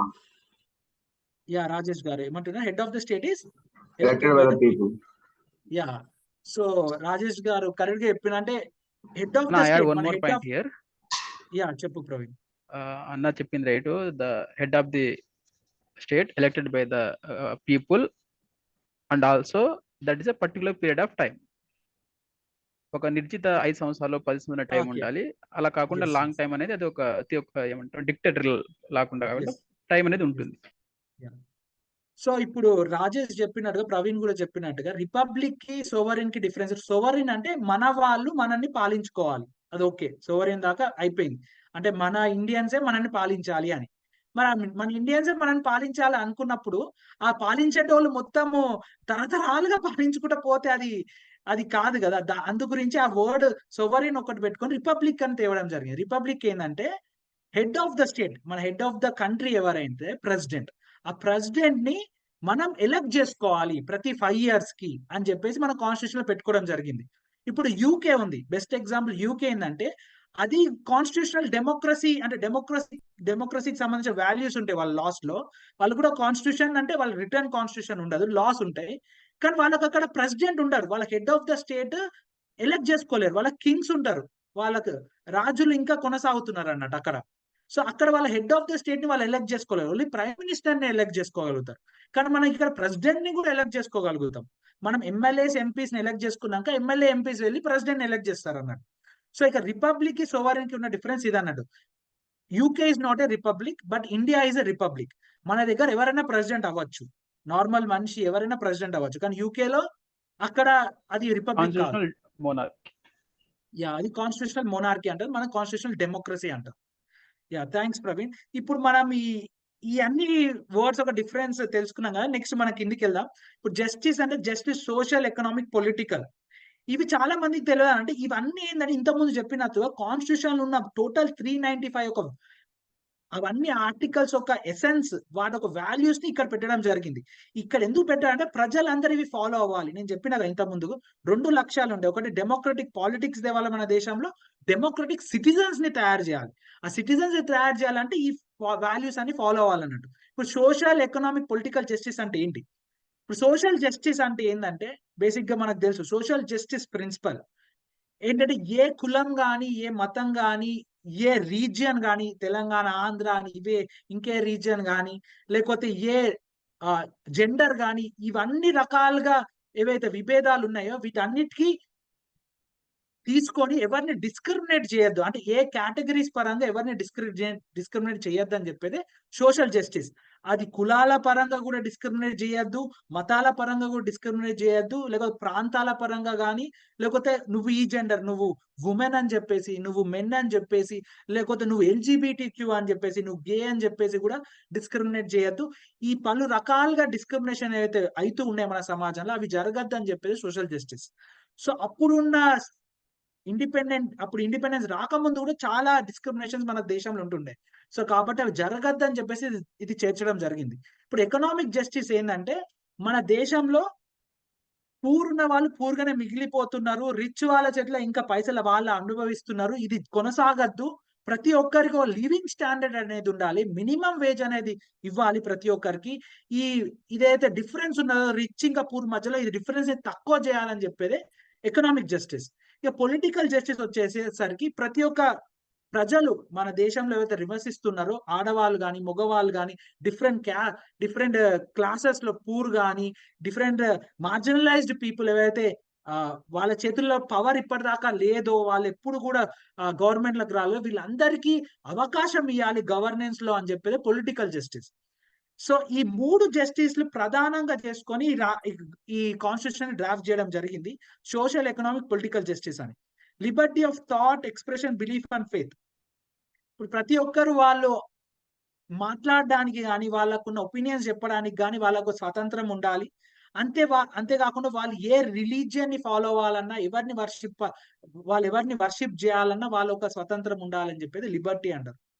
So Liberty, equality of status and opportunity. అంటే నువ్వు పేదవాడువైనా, నువ్వు ఏ కులమైనా, ఏ మతమైనా, ఎక్కడి నుంచి వచ్చినా, నువ్వు నీ ఏ బ్యాక్గ్రౌండ్ నుంచి వచ్చినా వాళ్ళని బ్యాక్గ్రౌండ్ పరంగా నిన్ను డిస్క్రిమినేట్ చేయొద్దు. ఆయన డిస్క్రిమినేట్ చేయడమే కాకుండా ఎవరి ఒక దేశంలో ఎంతమందికి ఏ ఆపర్చునిటీస్ వస్తున్నాయి అందరికి ఆపర్చునిటీస్ రావాలి. నువ్వు ఉమెన్ అని చెప్పేసి, నువ్వు ఈ క్యాస్ట్ అని చెప్పేసి, నువ్వు ఆ రిలీజియన్ అని చెప్పేసి ఈ ఆపర్చునిటీ కానీ, ఈ జాబ్ ఏదో ఒకటి వాళ్ళకి దక్కకుండా చేయొద్దు అని చెప్పేది equality of status and opportunity. To promote among them all fraternity. అంటే మన ప్రజలందరి మధ్యలో ఒక బ్రదర్హుడ్, అంటే ఒక సోదరి భావాన్ని మనం పెంపొందించాలి అని చెప్పేది ఫ్రెటర్నిటీ అంటాం. So dignity of individual and unity and integrity of nation. అంటే మన ఇన్ని రకాల డైవర్సిటీ అయితే మన దేశంలో ఉన్నదో, రిలీజియన్స్ ఉన్నాయి, మతాలు ఉన్నాయి, కులాలు ఉన్నాయి, కల్చర్స్ ఉన్నాయి, లాంగ్వేజెస్ ఉన్నాయి, వీళ్ళందరూ ఉన్నాక కూడా మనం ఒక యూనిటీతో ఉండాలి. గత 2000 సంవత్సరాలుగా భారతదేశం అనేది యూనిటీ అండ్ డైవర్సిటీ అనే ప్రిన్సిపల్ తోనే ఫ్లోరిష్ అయింది. ఆ యూనిటీ అండ్ డైవర్సిటీని మనం ఇంకా పెంపొందించాలని చెప్పేసి ఇక్కడ అది పెట్టడం జరిగింది. Unity and integrity of nation ని మనం ప్రొటెక్ట్ చేయాలని. సో ఈ వాల్యూస్ తోని మనం కాన్స్టిట్యూషన్ డ్రాఫ్ట్ చేసుకొని ఈ ప్రియాంబుల్ ని రచించడం జరిగింది. సో ఈ ప్రియాంబుల్ ని మనం చూసినాక మనం ఇప్పుడు వెళ్దాము. సో ఇక్కడే మీరు క్వశ్చన్స్ అడగచ్చు. సో నెక్స్ట్ మీకు ఏంటంటే ఒకటి చూపిస్తాను నేను. ఒక మేజర్ గా మనము సొసైటీలో, ఇంటర్నెట్ లో కానీ, సోషల్ మీడియాలో కానీ చాలా వరకు మనం చూస్తూ ఉంటాం అన్నట్టు. ఏంటంటే కాన్స్టిట్యూషన్ అంటే ఈ సోవరిన్ డెమోక్రటిక్ రిపబ్లిక్ ఒకటే, ఈ సోషలిస్ట్ సెక్యులర్ వర్డ్ ఉండదు అని చెప్పేసి, ఒరిజినల్ కాన్స్టిట్యూషన్ ఇది రియల్ కాన్స్టిట్యూషన్ కాదని చాలా వరకు ఇంటర్నెట్ ఇది వైరల్ అవుతున్నది. కానీ మీకు చెప్పాలి ఏంటంటే 1946 లో అయితే డ్రాఫ్ట్ చేసి 1949లో 1950లో ఎవరైతే అడాప్ట్ చేసుకున్నారో కాన్స్టిట్యూషన్, అప్పుడు మనము అడాప్ట్ చేసుకున్నప్పుడు మాత్రం ఇదే సెక్యులర్ అండ్ సోషలిస్ట్ వర్డ్ లేకపోతుండే. కానీ ఎమర్జెన్సీ టైంలో సోషలిస్ట్ అండ్ సెక్యులర్ వర్డ్ ని చేర్చారు. ఎమర్జెన్సీ టైంలో చేర్చారు. అది అవును, ఎమర్జెన్సీ టైంలో డిఫరెంట్ లూప్ హోల్స్ ని యూజ్ చేసుకొని కాన్స్టిట్యూషన్ లో అది చేర్చడం జరిగింది. కానీ దాని తర్వాత కూడా మన కాన్స్టిట్యూషన్ ఒక ప్రొటెక్టర్ ఏదైతే సుప్రీం కోర్టు, ఈ సోషలిస్ట్ సెక్యులర్ వర్డ్ అది ముందు అన్రిటర్న్ గా ఉండే, అంటే కాన్స్టిట్యూషన్ ఒక ఫిలాసఫీలో ఉండే, ఇప్పుడు ఇంప్లిసిట్ గా అంటే రిటర్న్ రూపకంలో రాయడం జరిగింది అంతే. కాబట్టి ఈ రెండు వర్డ్స్ ని మనం ఎట్టి పరిస్థితుల్లో తీయరాదు అని చెప్పిండు. ఒకవేళ సుప్రీంకోర్టు తలుచుకుంటే అది అన్కాన్స్టిట్యూషనల్ అయితే వాళ్ళు రిజెక్ట్ చేసేవాళ్ళు, కానీ వాళ్ళు రిజెక్ట్ చేయలేదు. సో కాబట్టి వాళ్ళు అప్హోల్డ్ చేశారన్నట్టు ఈ సెక్యులర్ ఇంకా సోషలిస్ట్ వర్డ్ ముందు కూడా ఉంటుండే, కానీ అన్రిటర్న్ గా ఉంటుండే. ఇప్పుడు కేవలం అది రిటర్న్ రూపకంలో, వర్డ్స్ రూపకంలో రాయడం జరిగింది ఎమర్జెన్సీ టైంలో అని చెప్పి సుప్రీంకోర్టు డిసిజన్ తీసుకుంది. సో కాబట్టి ఈ కాన్స్టిట్యూషన్ ఒక బేసిక్ ఎసెన్స్ అనే సోషలిస్ట్ సెక్యులర్ అనే వర్డ్స్ ఉన్నాయి. ఇది ముందు లేదని చెప్పేసి చాలా ఒక మిత్ ఉన్నదంటే అపోహ. ఇప్పుడు కొత్తగా ఈ కాన్స్టిట్యూషన్ ఏదో తీసుకొచ్చిండ్రని చెప్పేసి కూడా ఇట్లా వైరల్ అవుతుంది. దాన్ని నేను బ్రేక్ చేయాలని చెప్పి చెప్పడం జరిగింది. సో ఇప్పుడు మనం నెక్స్ట్ వెళ్దాం, అసలు గవర్నెన్స్ ఎట్లుండే ఇండియాలో. సో గవర్నెన్స్ ఈ కాన్స్టిట్యూషన్ మనం అడాప్ట్ చేసుకున్నాక ఇప్పుడు చూస్తే మనం ఈ వర్డ్స్ గురించి తెలుసుకున్నాం. India is a sovereign socialist secular democratic republic అన్నాం. ఈ వర్డ్స్ అన్నిటి గురించి తెలుసుకున్నాం. కానీ మనం ఏ టైప్ ఆఫ్ గవర్నెన్స్ అంటే పాలనా విధానం ఏది మనము అడాప్ట్ చేసుకున్నాం, పాలనా విధానం ఏది అడాప్ట్ చేసుకున్నాం, పార్లమెంటరీ ఫార్మ్ ఆఫ్ గవర్నెన్స్ అన్నట్టు. పార్లమెంటరీ ఫార్మ్ ఆఫ్ గవర్నెన్స్ మనం తీసుకున్నాం అన్నట్టు. అంతేకాకుండా ఫెడరల్ స్ట్రక్చర్ ని తీసుకున్నాం. ఈ వర్డ్స్ గుర్తుంచుకొని ఇవన్నీ మళ్ళీ డీటెయిల్ గా ఎక్స్ప్లెయిన్ చేస్తా. పార్లమెంటరీ ఫార్మ్ ఆఫ్ గవర్నెన్స్, ఇంకా federal structure with unitary features అన్నారు. ఈ మూడు ఏంటి, ఎంత చాలా కన్ఫ్యూజన్ ఉంటది. అంటే గూగుల్లో వచ్చినా ఇదే వస్తుంది బేసిక్ గా. అంటే గూగుల్ ఇప్పుడు AI యూజ్ చేస్తుంది కాబట్టి చాలా రిఫైన్డ్ గా ఈ వర్షన్ ఇచ్చింది మనకి. ఇండియా కంట్రీ ఏంటిది అంటే ఇది ఇస్తుంది మనకి. ఇండియా అంటే ఏంటిది, భారత్ అంటే ఏంటంటే ఇది అంత ఇస్తుంది, ఈ పారాగ్రాఫ్ ఇస్తుంది. ఇప్పుడు పార్లమెంటరీ ఏంటి, ఫెడరల్ స్ట్రక్చర్ ఏంది, యూనిటరీ ఫీచర్స్ ఏందో మనం చూద్దాము. ఇప్పుడు మనకి ఇది కూడా ఇస్తుంది. There is a council of ministers with prime minister as the head of, with prime minister as its head to advise the president who is the constitutional head of the country. మన కంట్రీలో constitutional head ఎవరంటే, ఇప్పుడు head of the state అని మనం చెప్పుకున్నాం president. ఆ ప్రెసిడెంటే అన్ని decisions తీసుకుంటారు. కానీ ఆ ప్రెసిడెంట్ కి డిసిజన్స్ తీసుకోవడానికి అడ్వైజ్ చేసేది ఎవరంటే క్యాబినెట్, అదే కౌన్సిల్ ఆఫ్ మినిస్టర్స్. ఆ కౌన్సిల్ ఆఫ్ మినిస్టర్స్ లో కూడా ఒక టీమ్ లీడర్ ఉంటారు కదా. టీమ్ లీడర్ అంటే ఒక క్యాప్టెన్ ఉంటారు కదా, ఆ క్యాప్టెన్ ప్రైమ్ మినిస్టర్ అన్నట్టు. సో ప్రైమ్ మినిస్టర్ మన ప్రెసిడెంట్ కి అడ్వైస్ ఇస్తాడు అన్నట్టు, పాలసీ మేకింగ్ లో ఎలాంటి డిసిజన్ తీసుకోవాలి. మనం ఏ బిల్లు పాస్ చేసినా, అది పార్లమెంట్ లో పాస్ చేసినా, ఒక జీవో తెచ్చినా, ప్రతిదీ ప్రెసిడెంట్ ఒక అంగీకారం లేనిది ఆ బిల్లు అనేది యాక్ట్ గా మారదు అన్నట్టు. యాక్ట్ అంటే ఇంప్లిమెంటేషన్ స్టేజ్ పోదు. కాబట్టి మన కాన్స్టిట్యూషన్ లో ప్రెసిడెంట్ గురించి, గవర్నర్ గురించి రాసుకున్నాం. స్టేట్ అంటే స్టేట్ గవర్నమెంట్ స్థాయిలో గవర్నర్, సెంట్రల్ గవర్నమెంట్ స్థాయిలో ప్రెసిడెంట్. ఈ రెండు పీపుల్ గురించి అయితే మనం ఎలాబరేట్ గా రాసుకున్నాం. కానీ మన ప్రైమ్ మినిస్టర్ గురించి లేదు, ఎక్కడ కనబడదు. ప్రైమ్ మినిస్టర్ అనే వర్డే ఉండదు. ఎందుకు ఉండదు అంటే ప్రైమ్ మినిస్టర్ అనే అతను only adviser of the president. Final president దగ్గరనే ఉంటది అన్నట్టు పవర్, ఈ బిల్లుని యాక్ట్ గా మార్చాలా లేదా అనేది. సో ఇప్పుడు మనం చూద్దాం పార్లమెంటరీ ఫార్మ్ ఆఫ్ గవర్నెన్స్ ఏంది, అసలుకి ఏమైతుంది, ఇవన్నీ చూద్దాం. సో వాటన్నిటికంటే ముందు అసలు వెళ్లే ముందు ఎట్లా ప్రజలని ఎట్లా ఇన్వాల్వ్ చేస్తారు, అసలు ఈ గవర్నెన్స్ అన్నా కదా, ఈ గవర్నెన్స్ లో ఎట్లా ఇన్వాల్వ్ చేస్తారంటే, ఇప్పుడు డైరెక్ట్ డెమోక్రసీ అని ఒకటి ఉంటది. ఇప్పుడు మనకి గ్రామ సభలు కానీ ఇవన్నీ చూసినాం కదా, గ్రామ సభలు అవన్నీ డైరెక్ట్ డెమోక్రసీ ఉంటాయి విలేజ్లలో. పాతకాలంలో మన గ్రీకు నుంచి వచ్చింది డెమోక్రసీ. లేకపోతే మనకి ఇక్కడ కూడా బుద్ధిస్ట్ కౌన్సిల్స్ అని కొన్ని ఉండే 2000 years బ్యాక్, అక్కడ కూడా డెమోక్రసీ ఉండే. ఇట్లాంటి మనం హిస్టారికల్ బుక్లలో చదువుతూ ఉంటాం కదా. అక్కడ వాళ్ళందరూ ఏ విధంగా డెమోక్రసీ అనుకుంటారంటే, ఉన్న ప్రజలందరూ కలిసి పాలసీస్ మీద ఓటేస్తారు. ఒక పాలసీ చేయాలంటే ఉన్న ప్రజలందరూ ఓటేస్తారు అన్నమాట పాలసీ మీద. ఆ ప్రజలందరూ కలిసి ఆ పాలసీలని తయారు చేస్తారు. అది డైరెక్ట్ డెమోక్రసీ అంటారు. ఈ డైరెక్ట్ డెమోక్రసీ కూడా ఇప్పుడు కొన్ని దేశాలలో ఇంప్లిమెంట్ చేయడం జరుగుతుంది. స్విట్జర్లాండ్ కానీ ఇట్లాంటి దేశాలలో అక్కడ ప్రజలందరూ ఇన్వాల్వ్ అయ్యి ప్రతి ఒక్క పాలసీ మీద వాళ్ళు ఓట్ వేయడం జరుగుతుంది అన్నట్టు. కానీ మన ఇండియాలో మనం ప్రతి ఒక్క పాలసీ మీద ఓట్ వేయం కదా. ఎందుకు వేయమంటే మనం రిప్రజెంటేటివ్ డెమోక్రసీని ఎంచుకున్నాం. రిప్రజెంటేటివ్ డెమోక్రసీ అంటే మనం ఒక ఎంపీనో ఎమ్మెల్యేనో ఎలెక్ట్ చేసి వాళ్ళని పంపిస్తాం చట్టసభలకి. ఆ చట్టసభలకి వాళ్ళు వెళ్ళినాక అక్కడ వాళ్ళు పాలసీలని డెవలప్ చేస్తారు అన్నట్టు మన రిప్రజెంటేటివ్స్. అదే రిప్రజెంటేటివ్ డెమోక్రసీ అంటారు అన్నట్టు.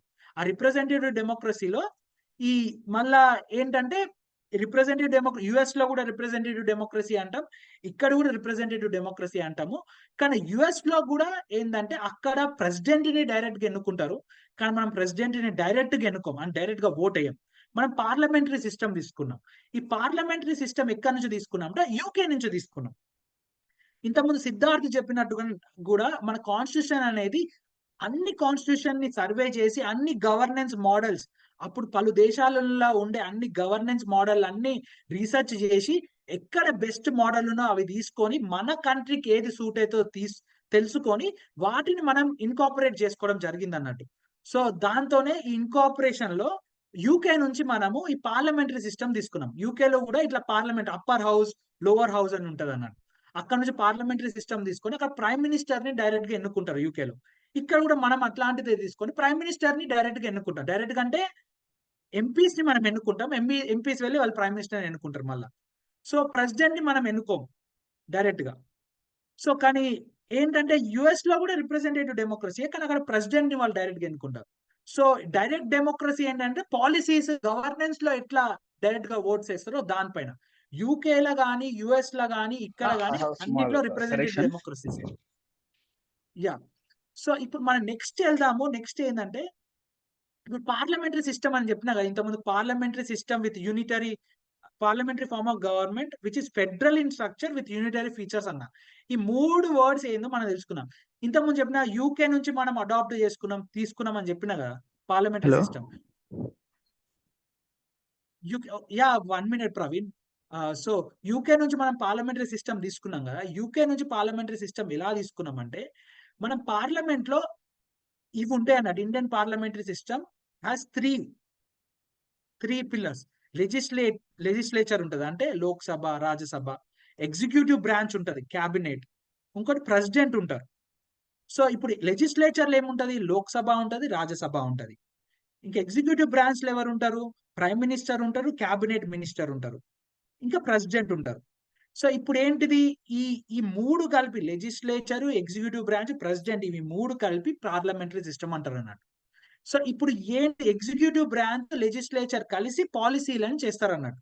ఆ పాలసీలను చేసి వీళ్ళు ఒక బిల్లుని ప్రవేశపెట్టినాక రాజ్యసభ కానీ లోక్సభలో ఆ బిల్లుని మళ్ళా ప్రెసిడెంట్ ఒక అంగీకారంతోనే అది పాస్ అవుతుంది. ఆ ప్రెసిడెంట్ దగ్గర పవర్స్ ఉంటాయి, అది అంగీకరించవచ్చు, లేకపోతే ఆయన దగ్గరనే పెట్టుకోవచ్చు, లేకపోతే తిరిగి పంపించచ్చు. ఈ 3 పవర్స్ ఉంటాయి ప్రెసిడెంట్ దగ్గర. సో ఈ రకమైన సిస్టమ్ ని మనం ఎంచుకున్నాం, ఎగ్జిక్యూటివ్, లెజిస్లేచర్, ప్రెసిడెంట్. ఇది ఎక్కడి నుంచి తీసుకున్నాం అంటే west minister model. West minister system అంటే అదే యూకే నుంచి మనం తీసుకున్నాం అన్నట్టు. సో ఇది పార్లమెంటరీ సిస్టమ్. ఇక్కడ మీకు ఏమన్నా డౌట్స్ ఉంటే నన్ను అడగచ్చు. సో ఇప్పుడు లెజిస్లేచర్, ఎగ్జిక్యూటివ్ ఏంటంటే ఈ 2 ఇండిపెండెంట్ ఏంటంటే ఈ లెజిస్లేచర్ అంటే ఇక్కడ లోక్సభలో, రాజ్యసభలో ఎవరైతే ఎంపీస్ ఎవరైతే ఉన్నారో వాళ్ళందరూ లెజిస్లేచర్ కిందికి వస్తారు. ఎగ్జిక్యూటివ్ అంటే only party who is in the ruling, అంటే రూలింగ్ లో ఉన్న క్యాబినెట్ ఎగ్జిక్యూటివ్ బ్రాంచ్ అవుతుంది. అక్కడ ఉన్న బ్యూరోక్రసీ అంటే ఐఏఎస్ ఆఫీసర్లు, మొత్తం గవర్నమెంట్ ఒక బ్యూరోక్రసీ కూడా మొత్తం ఎగ్జిక్యూటివ్ బ్రాంచ్ కిందికి వస్తారు. ఇవన్నీ మళ్ళీ 2 ఇండిపెండెంట్ అన్నట్టు. కాకపోతే వీళ్ళిద్దరికి కనెక్షన్ ఉంటది. మళ్ళా వీళ్ళు 2 is not separate from each other అన్నారు కదా, వీళ్ళిద్దరు కలిసే పాలసీలని డ్రాఫ్ట్ చేస్తారు. సో ఇప్పుడు ఫెడరల్ గవర్నెన్స్ అంటే ఏంటంటే మన దగ్గర యూనియన్ గవర్నమెంట్ ఉంటది, union government central government, state level state government ఉంటది. అట్లానే రూరల్ ఇప్పుడు లోకల్ గవర్నెన్స్ కూడా ఉంటది అన్నట్టు. రూరల్ ఏరియాలలో జిల్లా పరిషత్, మండల్ పరిషత్, గ్రామ పంచాయతీలు ఉంటాయి. ఈ జిల్లా పరిషత్ ఏమో డిస్ట్రిక్ట్ లెవెల్, మండల్ పరిషత్ ఏమో మండల్ లెవెల్, గ్రామ పంచాయతీ ఏమో విలేజ్ లెవెల్. అట్లనే మనకి ఇక్కడ సిటీ లెవెల్ అర్బన్ గవర్నెన్స్ ఉంటది. ఈ నగర్ పంచాయతీలు ఏమో పాపులేషన్ బేసిస్ మీద ఇవి డివైడ్ చేయడం జరిగింది. మున్సిపల్ కార్పొరేషన్ మన జిహెచ్ఎంసి, వైజాగ్ లో ఉన్న GVMC based on 10 lakhs above population అంటే మున్సిపల్ కార్పొరేషన్. మున్సిపాలిటీ అంటే దానికి కూడా ఒక పాపులేషన్ ఒక ఫిగర్ ఉంది. నగర్ పంచాయతీ అంటే ఇప్పుడు విలేజెస్ నుంచి టౌన్స్ గా మారేటి నగర్ పంచాయతీలు అంటారు. సో ఈ విధంగా మన ఫెడరల్ స్ట్రక్చర్ అనేది 3 levels ఉంటాయి. సెంట్రల్ గవర్నమెంట్ ఉంటది, స్టేట్ గవర్నమెంట్ ఉంటది, లోకల్ గవర్నమెంట్ ఉంటది. ఈ ఫెడరల్ స్ట్రక్చర్ ని మనము యుఎస్ నుంచి కూడా ఇన్స్పిరేషన్ తీసుకోవడం జరిగింది. యుఎస్ లో ఏంటంటే దాదాపు టోటల్ గా వాళ్ళకు కూడా 3 లెవెల్స్ ఉంటాయి యుఎస్ లో. కానీ వాళ్ళకి ఏంటంటే లోకల్ గవర్నెన్స్ కి, లోకల్ గవర్నమెంట్ బాడీస్ కి, స్టేట్ గవర్నమెంట్ బాడీస్ కి చాలా అధికారాలు ఉంటాయి అన్నట్టు. అక్కడ ఏంటంటే యూనియన్ లెవెల్ అంటే సెంట్రల్ లెవెల్లో ఒక కాన్స్టిట్యూషన్ ఉంటది, స్టేట్ లెవెల్లో ఒక కాన్స్టిట్యూషన్ ఉంటది అన్నట్టు. ఇప్పుడు మీకు ఇది వచ్చింది కాబట్టి నేను ఎక్స్ప్లెయిన్ చేస్తా. యుఎస్ కాన్స్టిట్యూషన్ కూడా ఇక్కడ ఉంది చూస్తే, యుఎస్ కాన్స్టిట్యూషన్ మన అంత పెద్దగా ఉండదు. మన దగ్గర 395 ఆర్టికల్స్ ఉన్నాయి కదా, యుఎస్ కాన్స్టిట్యూషన్ లో దాదాపు ఒక 10 ఎన్నో ఆర్టికల్స్ ఉంటాయి అంతే. ఇది కూడా అమెండ్మెంట్ చేసింది కూడా చాలా తక్కువ సార్లు. అంటే సెంట్రల్ లెవెల్ ఉండే కాన్స్టిట్యూషన్ చాలా చిన్నది అన్నట్టు యుఎస్ లో. కానీ స్టేట్ లెవెల్ కి ప్రతి ఒక్క స్టేట్ కి వాళ్ళకి సొంత కాన్స్టిట్యూషన్లు ఉన్నాయి యుఎస్ లో. అంటే ప్రతి స్టేట్ లో వాళ్ళకి సొంత లాస్ ఉన్నాయి, వాళ్ళ సొంత కాన్స్టిట్యూషన్లు ఉన్నాయి, వాళ్ళ సొంత అవన్నీ డ్రాఫ్ట్ చేసుకున్నారు. అంటే స్టేట్ లెవెల్ కాన్స్టిట్యూషన్ చాలా పెద్దగా ఉంటుంది యుఎస్ లో. ఇది ఎందుకు చెప్పడం జరుగుతుందంటే, ఒక ఎగ్జాంపుల్ కి యుఎస్ లో సెంట్రల్ గవర్నమెంట్ చేతిలో చాలా పవర్స్ ఉన్నాయి, స్టేట్ గవర్నమెంట్ చేతిలో చాలా పవర్స్ ఉంటాయి. స్టేట్ గవర్నమెంట్ కంటే లోకల్ గవర్నమెంట్ చేతిలో ఇంకెక్కువ పవర్స్ ఉంటాయి. అందుకే మీరు అక్కడ చూడొచ్చు, ఇప్పుడు న్యూయార్క్ సిటీలో ఏదైనా అయింది అనుకోండి, ఫస్ట్ ఎవరు ముందుకు వస్తారు? మేయర్ వస్తారు ముందుకి. నేను బాధ్యత తీసుకుంటా, నా వల్లనే అయింది నేను అని చెప్పేసి మాట్లాడతారు అన్నట్టు. కానీ హైదరాబాద్ సిటీలో కానీ, వైజాగ్ సిటీలో కానీ ఏమన్నా అయితే మన మేయర్లు బయటికి రారు కదా. ఎందుకు రారంటే మనం పవర్స్ ని డివాల్వ్ చేయలేదు. డివాల్వ్ చేయకపోయేసరికి మన మినిస్టర్ల బయటికి వచ్చి మాట్లాడుతుంటారు అన్నట్టు. సో కాబట్టి ఇక్కడ ఏంటంటే మనము ఫెడరల్ స్ట్రక్చర్ ని మాత్రం తీసుకున్నాం, కానీ మనం పవర్స్ అనేది టోటల్ గా డివాల్వ్ చేయలేదు. డివాల్వ్ చేయకుండా ఏం చేసినామంటే 3 లిస్టులు తెచ్చినాం. ఒకటేమో సెంట్రల్ గవర్నమెంట్ లిస్ట్, ఇక్కడ నేను కింద పెట్టిన. ఒకటి central government union list, state government కి స్టేట్ లిస్ట్ అంటాము. ఇంకో ఈ రెండింటి మధ్యలో కాంకరెంట్ లిస్ట్ అండి. ఈ లిస్టులు ఏంటంటే ఏ సబ్జెక్టుల మీద, ఏ టాపిక్ల మీద ఎవరు పాలసీలు చేయొచ్చు అని ఈ లిస్టులు చెప్తాయి. ఈ లిస్టులు ఒకటి ఎక్కడ పెట్టిండ్రంటే మళ్ళీ కాన్స్టిట్యూషన్ లో పెట్టడం జరిగింది. ఈ లిస్టులలో ఏమేం టాపిక్స్ ఉన్నాయని చెప్పేసి ఇక్కడ 7th షెడ్యూల్లో యూనియన్ లిస్ట్ ఉంటది, స్టేట్ లిస్ట్ ఉంటది, కాంకరెంట్ లిస్ట్ ఉంటది. అంటే ఇప్పుడు నేను చెప్పిన ఫెడరల్ గవర్నెన్స్ స్ట్రక్చర్ ఉన్నది, కానీ మనం డీసెంట్రలైజ్ చేయలేదు. టోటల్ గా డీసెంట్రలైజ్ చేయలేదు కాబట్టి యూనిటరీ ఫీచర్స్ అంటాం. అంటే ఏంటంటే మనము సెంట్రల్ గవర్నమెంట్ ఎక్కువ పవర్స్ ఇవ్వడం జరిగింది. అప్పుడు ఎందుకు సెంట్రల్ గవర్నమెంట్ కి ఎక్కువ పవర్స్ ఇవ్వడం జరిగిందంటే, అప్పుడున్న సిచ్యువేషన్ లో అప్పుడు యూనియన్ ప్రిన్స్లీ స్టేట్స్ ఇట్లా చాలా అవన్నీ మర్జ్ అయినాయి మన కంట్రీలో. మళ్ళీ డీసెంట్రలైజ్ చేసే పవర్స్ ప్రతి ఒక్క జాగా దగ్గర నుంచి మనకి మళ్ళా అజిటేషన్ స్టార్ట్ అయ్యే ఆస్కారం ఉంటది, మళ్ళా ఇండియా అంతా విడిపోయే ఆస్కారం ఉంటది అని చెప్పేసి సెంట్రల్ గవర్నమెంట్ చేతుల్లో చాలా పవర్ పెట్టుకున్నారు. సెంట్రల్ గవర్నమెంట్ చేతిలో పవర్ పెట్టుకొని ఎక్కువ సబ్జెక్ట్స్ అంటే ఎక్కువ టాపిక్స్ మాత్రం యూనియన్ లిస్టులు ఉంటాయి, కొన్ని టాపిక్స్ స్టేట్ లిస్ట్ కి ఇచ్చిండ్రు. దాదాపు కాంకరెంట్ లిస్ట్ అంటే ఏంటంటే యూనియన్ గవర్నమెంట్, స్టేట్ గవర్నమెంట్ కలిసి ఈ టాపిక్ల మీద వాళ్ళు లాస్ చేయొచ్చు, పాలసీలు చేయొచ్చు. కానీ యూనియన్ గవర్నమెంట్ ఏదైతే పాలసీ చేస్తుందో ఈ కాంకరెంట్ లిస్ట్ లో అదే ప్రియారిటీ అవుతుంది, ఈవెన్ స్టేట్ గవర్నమెంట్ ఒక లా ఉన్నా. కానీ లోకల్ గవర్నమెంట్స్ 1947 తర్వాత లేకుండే, కానీ 1993లో వచ్చినాయి అన్నట్టు లోకల్ బాడీస్. మన urban local body, rural local body, Panchayat Raj ఈ అమెండ్మెంట్ చేయడం జరిగింది కాన్స్టిట్యూషన్ కి. దాంతో 1993లో 1994లో ఈ rural governance, urban governance establish అయింది. ఎస్టాబ్లిష్ అయినాక కూడా ఏమైందంటే స్టేట్ గవర్నమెంట్ చేతుల్లో పవర్ ని పెట్టిండ్రు అన్నట్టు. అంటే రూరల్ గవర్నెన్స్ కి, అర్బన్ గవర్నెన్స్ కి మీరు ఎలాంటి రకమైన పవర్స్ ఇవ్వచ్చు. ఇక్కడ మీకు లిస్టులు చెప్పినారా, ఈ స్టేట్ లిస్ట్ లా లోకల్ సెల్ఫ్ గవర్నెన్స్ ఒక టాపిక్ ఉంటది. కాబట్టి స్టేట్ గవర్నమెంట్ చాలా స్టేట్లలో ఇప్పటిదాకా రూరల్ గవర్నెన్స్ కి, అర్బన్ గవర్నెన్స్ కి పవర్స్ డివాల్వ్ చేయలేదు. ఇంకా వాళ్ళు పాలసీ మేకింగ్ పవర్ కూడా డివాల్వ్ చేయలేదు. డివాల్వ్ చేయకపోయేసరికి మనకి హైదరాబాద్ లో ఏదైనా ప్రమాదం అయితే, వైజాగ్ లో ఏదైనా ప్రమాదం అయితే, విజయవాడలో ఎక్కడ ప్రమాదం అయితే మేయర్లు బయటికి రారు, వాళ్ళు బాధ్యత తీసుకోరు. ఐదర్ అక్కడ ఉన్న ఐఏఎస్ ఆఫీసరో లేకపోతే మినిస్టరో బయటకు వచ్చి మాట్లాడతారు అన్నట్టు. సో ఇప్పుడు మన ఈ ఉద్దేశించి ఏంటంటే ఈ federal governance structure with unitary features. అంటే మన ఫెడరల్ గవర్నెన్స్ అనేది ఉంది, కానీ మన ఒక యూనిట్, ఒక హోల్ నేషన్ ఒకటే యూనిట్ లాగా పనిచేయాలని చెప్పేది ఈ federal governance with unitary structure. అదే యుఎస్ఏ అని ఒక పేర్లోనే ఉన్నది, United states of America. United states of America ఏంటంటే అక్కడ స్టేట్స్ అన్ని కలిసి అమెరికాని ఎస్టాబ్లిష్ చేశారు అన్నట్టు. అంటే డిఫరెంట్ స్టేట్స్ ఒక వాటికి వాళ్ళ సొంత ఐడెంటిటీ ఉంది, వాళ్ళందరూ కలిసి అమెరికాని ఎస్టాబ్లిష్ చేసిండ్రు. కానీ ఇండియాలో ఏంటంటే మన ఇండియా ఎస్టాబ్లిష్ చేసినాక మన పవర్ అంతా సెంట్రల్ గవర్నమెంట్ చేతిలో పెట్టుకున్నది. ఇప్పుడు లాస్ట్ 75 years లో డివాల్వ్ చేస్తూ వచ్చారన్నట్టు. ఇప్పుడు కాన్స్టిట్యూషనల్ బాడీస్ కూడా మన కాన్స్టిట్యూషన్ లో చూడొచ్చు అన్నట్టు. డిఫరెంట్ కాన్స్టిట్యూషనల్ బాడీస్ ని మన కాన్స్టిట్యూషన్ లో రాసుకోవడం జరిగింది. ఇట్లా ఒక దాదాపు 20 పైన కాన్స్టిట్యూషనల్ బాడీస్ ఉన్నాయి. ఈ కాన్స్టిట్యూషనల్ బాడీస్ ఏంటంటే ఇవి చాలా ఇండిపెండెంట్ గా పనిచేస్తాయి. లెజిస్లేచర్ కానీ ఎగ్జిక్యూటివ్ కానీ వీళ్ళని ఏ రకంగా కూడా వాళ్ళ పైన కంట్రోల్ చేయలేవు అన్నట్టు. అట్లా కంట్రోల్ చేస్తే అది అన్కాన్స్టిట్యూషనల్ అయితే. ఇలా constitution election commission of India కూడా కాన్స్టిట్యూషన్ బాడీయే, స్టేట్ ఎలక్షన్ కమిషన్ కూడా కాన్స్టిట్యూషన్ బాడీయే. ఇట్లా డిఫరెంట్ జిఎస్టి కౌన్సిల్ కానీ ఫినాన్స్ కమిషన్ కానీ ఇవన్నీ కాన్స్టిట్యూషనల్ బాడీస్ అన్నట్టు. మీకు తెలిసి బ్యాక్వర్డ్ క్లాస్ కమిషన్ కానీ ఎస్సీ ఎస్టీ కమిషన్ కానీ ఇవన్నీ కూడా నేషనల్ లెవెల్ కూడా కాన్స్టిట్యూషనల్ బాడీస్ అంటారు. సో వాళ్ళ రిక్రూట్మెంట్ కూడా ఒక కమిటీ ఉంటది. ఆ కమిటీ ఒక డిఫరెంట్ అపోజిషన్ లీడర్స్ కానీ వేరే అందరు కలిసి ఉంటారు. దాని తగ్గట్టే వాటి ఒక రిక్రూట్మెంట్ జరుగుతుంది. సో ఈ కాన్స్టిట్యూషనల్ బాడీస్ ని కూడా మన గవర్నమెంట్ ఒక అడ్మినిస్ట్రేషన్ గురించి తేవడం జరిగింది. సో ఇప్పుడు చూసే కాన్స్టిట్యూషన్ డెమోక్రసీ అన్న కదా, కాన్స్టిట్యూషన్ డెమోక్రసీస్ లో ఈ లెజిస్లేటివ్ ఉంటది, ఎగ్జిక్యూటివ్ ఉంటది, జ్యుడిషియరీ ఉంటది. ఇంకోటి ఇంపార్టెంట్ ప్రిన్సిపల్ నేను చెప్పండి ఏంటంటే ఈ జ్యుడిషియరీ. ఈ జ్యుడిషియరీ ఏంటంటే సుప్రీం కోర్టు, హైకోర్టు, డిస్ట్రిక్ట్ కోర్టులు ఇవన్నీ జ్యుడిషియరీ అంటాం అన్నట్టు. ఈ జ్యుడిషియరీ ఏంటంటే మన కాన్స్టిట్యూషన్ ఒక అడాప్ట్ చేసుకున్నాక 1947 నుంచి మన కాన్స్టిట్యూషన్ ని ప్రొటెక్ట్ చేసే బాధ్యత సుప్రీం కోర్టుది అన్నట్టు. ఇప్పుడు ఎగ్జిక్యూటివ్ ఉంది, లెజిస్లేటివ్ ఉన్నది. ఇప్పుడు ఎగ్జిక్యూటివ్ కానీ లెజిస్లేటివ్ కానీ ఎట్లాంటి డిసిషన్స్ తీసుకోరాదన్నట్టు. కాన్స్టిట్యూషన్ ని అంటే వాటికి విరుద్ధంగా పాలసీలు కానీ కాన్స్టిట్యూషన్ యొక్క వాల్యూస్ కి విరుద్ధంగా పాలసీలు కానీ లెజిస్లేషన్ కానీ ఎగ్జిక్యూటివ్ కానీ తీసుకురారాదు. అట్లా తీసుకొస్తే సుప్రీంకోర్టు ముందుకొచ్చి ఇది అన్కాన్స్టిట్యూషనల్ అని చెప్పేసి కొట్టేస్తుంది. అది సుప్రీంకోర్టు ఒక బాధ్యత. కాన్స్టిట్యూషన్ కి సంబంధించిన అన్ని బాధ్యతలు అంటే కాన్స్టిట్యూషన్ ఎట్లా ప్రొటెక్ట్ చేయాలి, మన ఇండియాని కాన్స్టిట్యూషన్ ఒక వాల్యూస్ ని కానీ ఎట్లా అప్హోల్డ్ చేయాలి, వాటి ఒక ఆర్టికల్స్ ని ఎట్లా అప్లోడ్ చేయాలనే బాధ్యత జ్యుడిషియరీకి ఉంటుంది. ఈ జ్యుడిషియరీ అనేది మళ్ళీ independent of legislative and executive. ఈ లెజిస్లేటివ్ అండ్ ఎగ్జిక్యూటివ్ వాళ్ళకి ఎలాంటి పెత్తనం ఉండదు అన్నట్టు జ్యుడిషియరీ పైన. సో ఈ లెజిస్లేటివ్, ఎగ్జిక్యూటివ్, జ్యుడిషియరీ ఈ మూడుటి గురించి మన కాన్స్టిట్యూషన్ లో రాసుకున్నాము. కానీ 4th pillar which is not mention in the constitution ఏంటంటే మీడియా.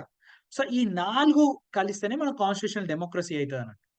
సో ఇప్పుడు మన ఫండమెంటల్ రైట్స్ చూసుకుంటే, ఇప్పుడు మన ఫండమెంటల్ రైట్స్ అంటే ఇప్పుడు మనకు తెలిసి 5 రైట్స్ ఉంటాయని మనం అందరం వింటూ ఉంటాము. ఈ 5 రైట్స్ అంటే రైట్ టు ఈక్వాలిటీ, ఇప్పుడు right to equality, right against exploitation, right to freedom of religion, cultural and education rights, right to constitution remedies. వీటన్నిటి గురించి నేను జస్ట్ ఒక 5-10 మినిట్స్ లో చెప్తాను. అంటే ఇన్ డెప్త్ వెళ్తలేమన్నట్టు, మనకి ఇప్పుడు టైం అయిపోతుంది కాబట్టి.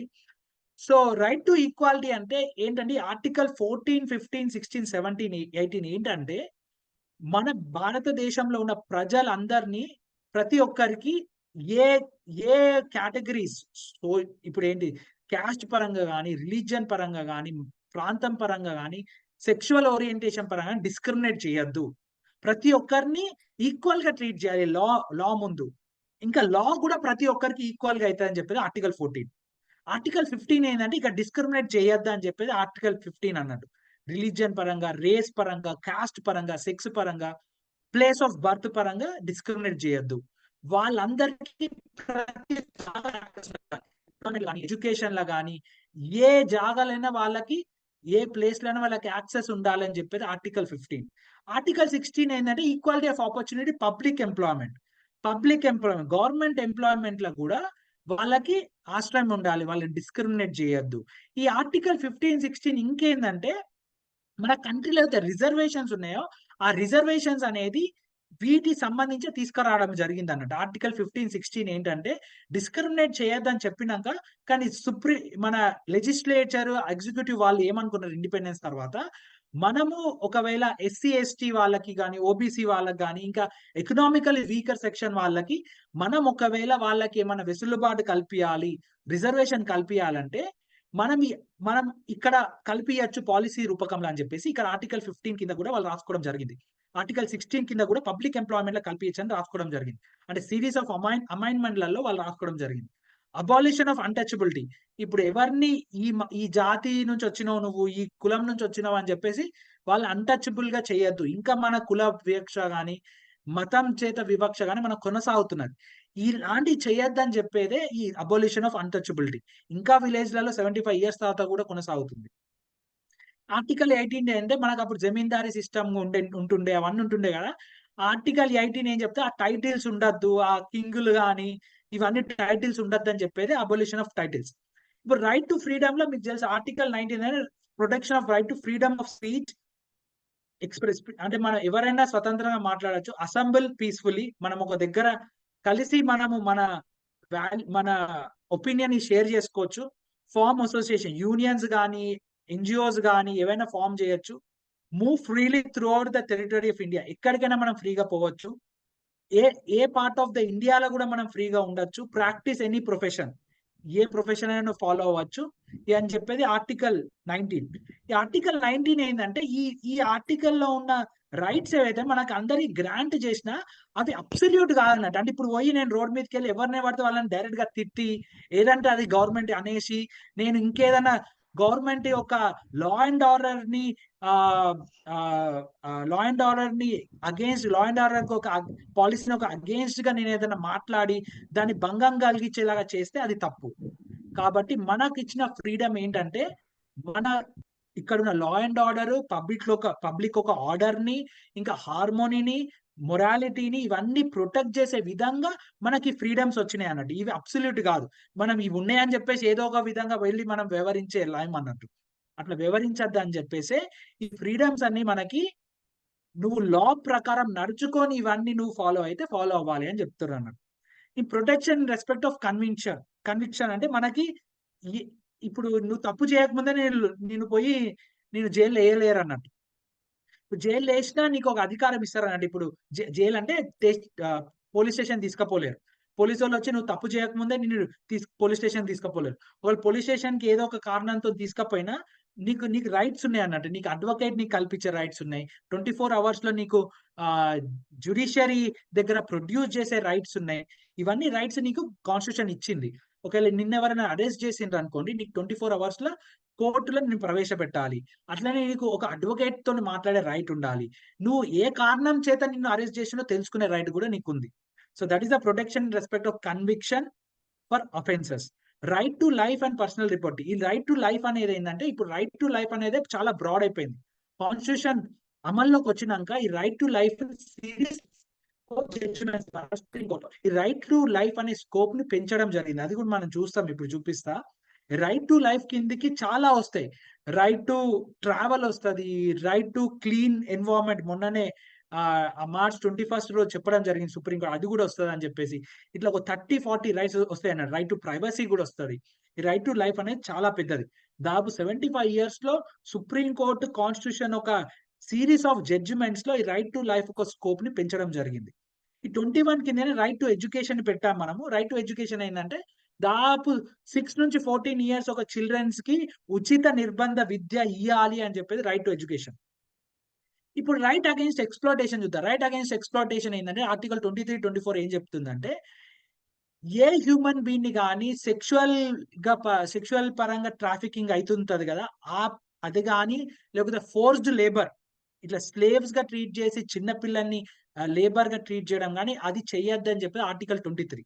సో వీటికి సంబంధించి మన ఇండియన్ గవర్నమెంట్ కూడా లాస్ చేయడం జరిగింది. ఇది ఆర్టికల్ గా పెట్టుకున్నాక ఇండియన్ గవర్నమెంట్ కూడా లెజిస్లేషన్ ద్వారా లాస్ చేశారన్నట్టు. Article 24 is prohibition of employment of children in hazardous jobs. అదే చెప్తున్నా, మ్యానుఫ్యాక్చరింగ్ లో కానీ ఇంకెక్కడైనా ఒక చిన్న పిల్లల్ని బిలో 14 years 15 years ఏజ్ ఉన్న వాళ్ళని ఎక్కడ కూడా ఎంప్లాయ్మెంట్ చేయొద్దని చెప్పి ఆర్టికల్ 24. అట్లా చేస్తే అట్లా కోర్టు ముందుకు ఎవరైనా తీసుకొస్తే వాళ్ళని చాలా సీరియస్ గా పనిష్ చేయడం జరుగుతుంది కోర్టు, లేకపోతే గవర్నమెంట్ కూడా వాళ్ళ ఒక లా ప్రకారం కూడా పనిష్ చేయడం జరుగుతుంది. ఈ right to freedom of religion ముందే చెప్పాం కదా, మన కంట్రీలో చాలా రిలీజియన్స్ అనేది ఉండేది కదా 2000 years లో. ఈ 2000 years లో మన ఎవాల్వ్ అయిన మన కల్చర్ ని ప్రొటెక్ట్ చేసుకోవాలని చెప్పేసి ప్రతి ఒక్కరు వాళ్ళకు ఇష్టం ఉన్న రిలీజియన్ ని ఫాలో అవ్వచ్చు అని చెప్పేసి ఈ right to freedom of religion ని తీసుకురావడం జరిగింది. కానీ right to freedom of religion తీసుకొచ్చిన మాత్రాన మీరు అది కూడా within the laws establish in the country, అంటే మనకి ఏదైతే లాస్ ఉన్నాయో, పాలసీస్ ఉన్నాయో, లా అండ్ ఆర్డర్ ఉన్నాయో వాటికి అనుగుణంగా మనం ప్రవర్తించాలి. వాటికి అనుగుణంగా మనం ప్రవర్తించకపోతే మీరు రిలీజియన్ అని చెప్పేసి ఏదన్నా తప్పుడు కార్యక్రమాలు చేస్తే అప్పుడు కోర్టు కానీ లెజిస్లేషన్ కానీ ఎగ్జిక్యూటివ్ కానీ మీ మీద మిమ్మల్ని పనిష్ చేసే అధికారం వాళ్ళకు ఉంటుంది అన్నట్టు ఈ రైట్ ఉన్నంత మాత్రాన. Freedom to manage religious affairs, అంటే మీరు ఏ కార్యక్రమాలను పెట్టుకోవచ్చు, వర్క్ షాప్స్ అన్న పెట్టుకోవచ్చు, ఏమన్నా పెట్టుకోవచ్చు, టెంపుల్స్ నడిపియచ్చు, ఇంకేదైనా చేయొచ్చు.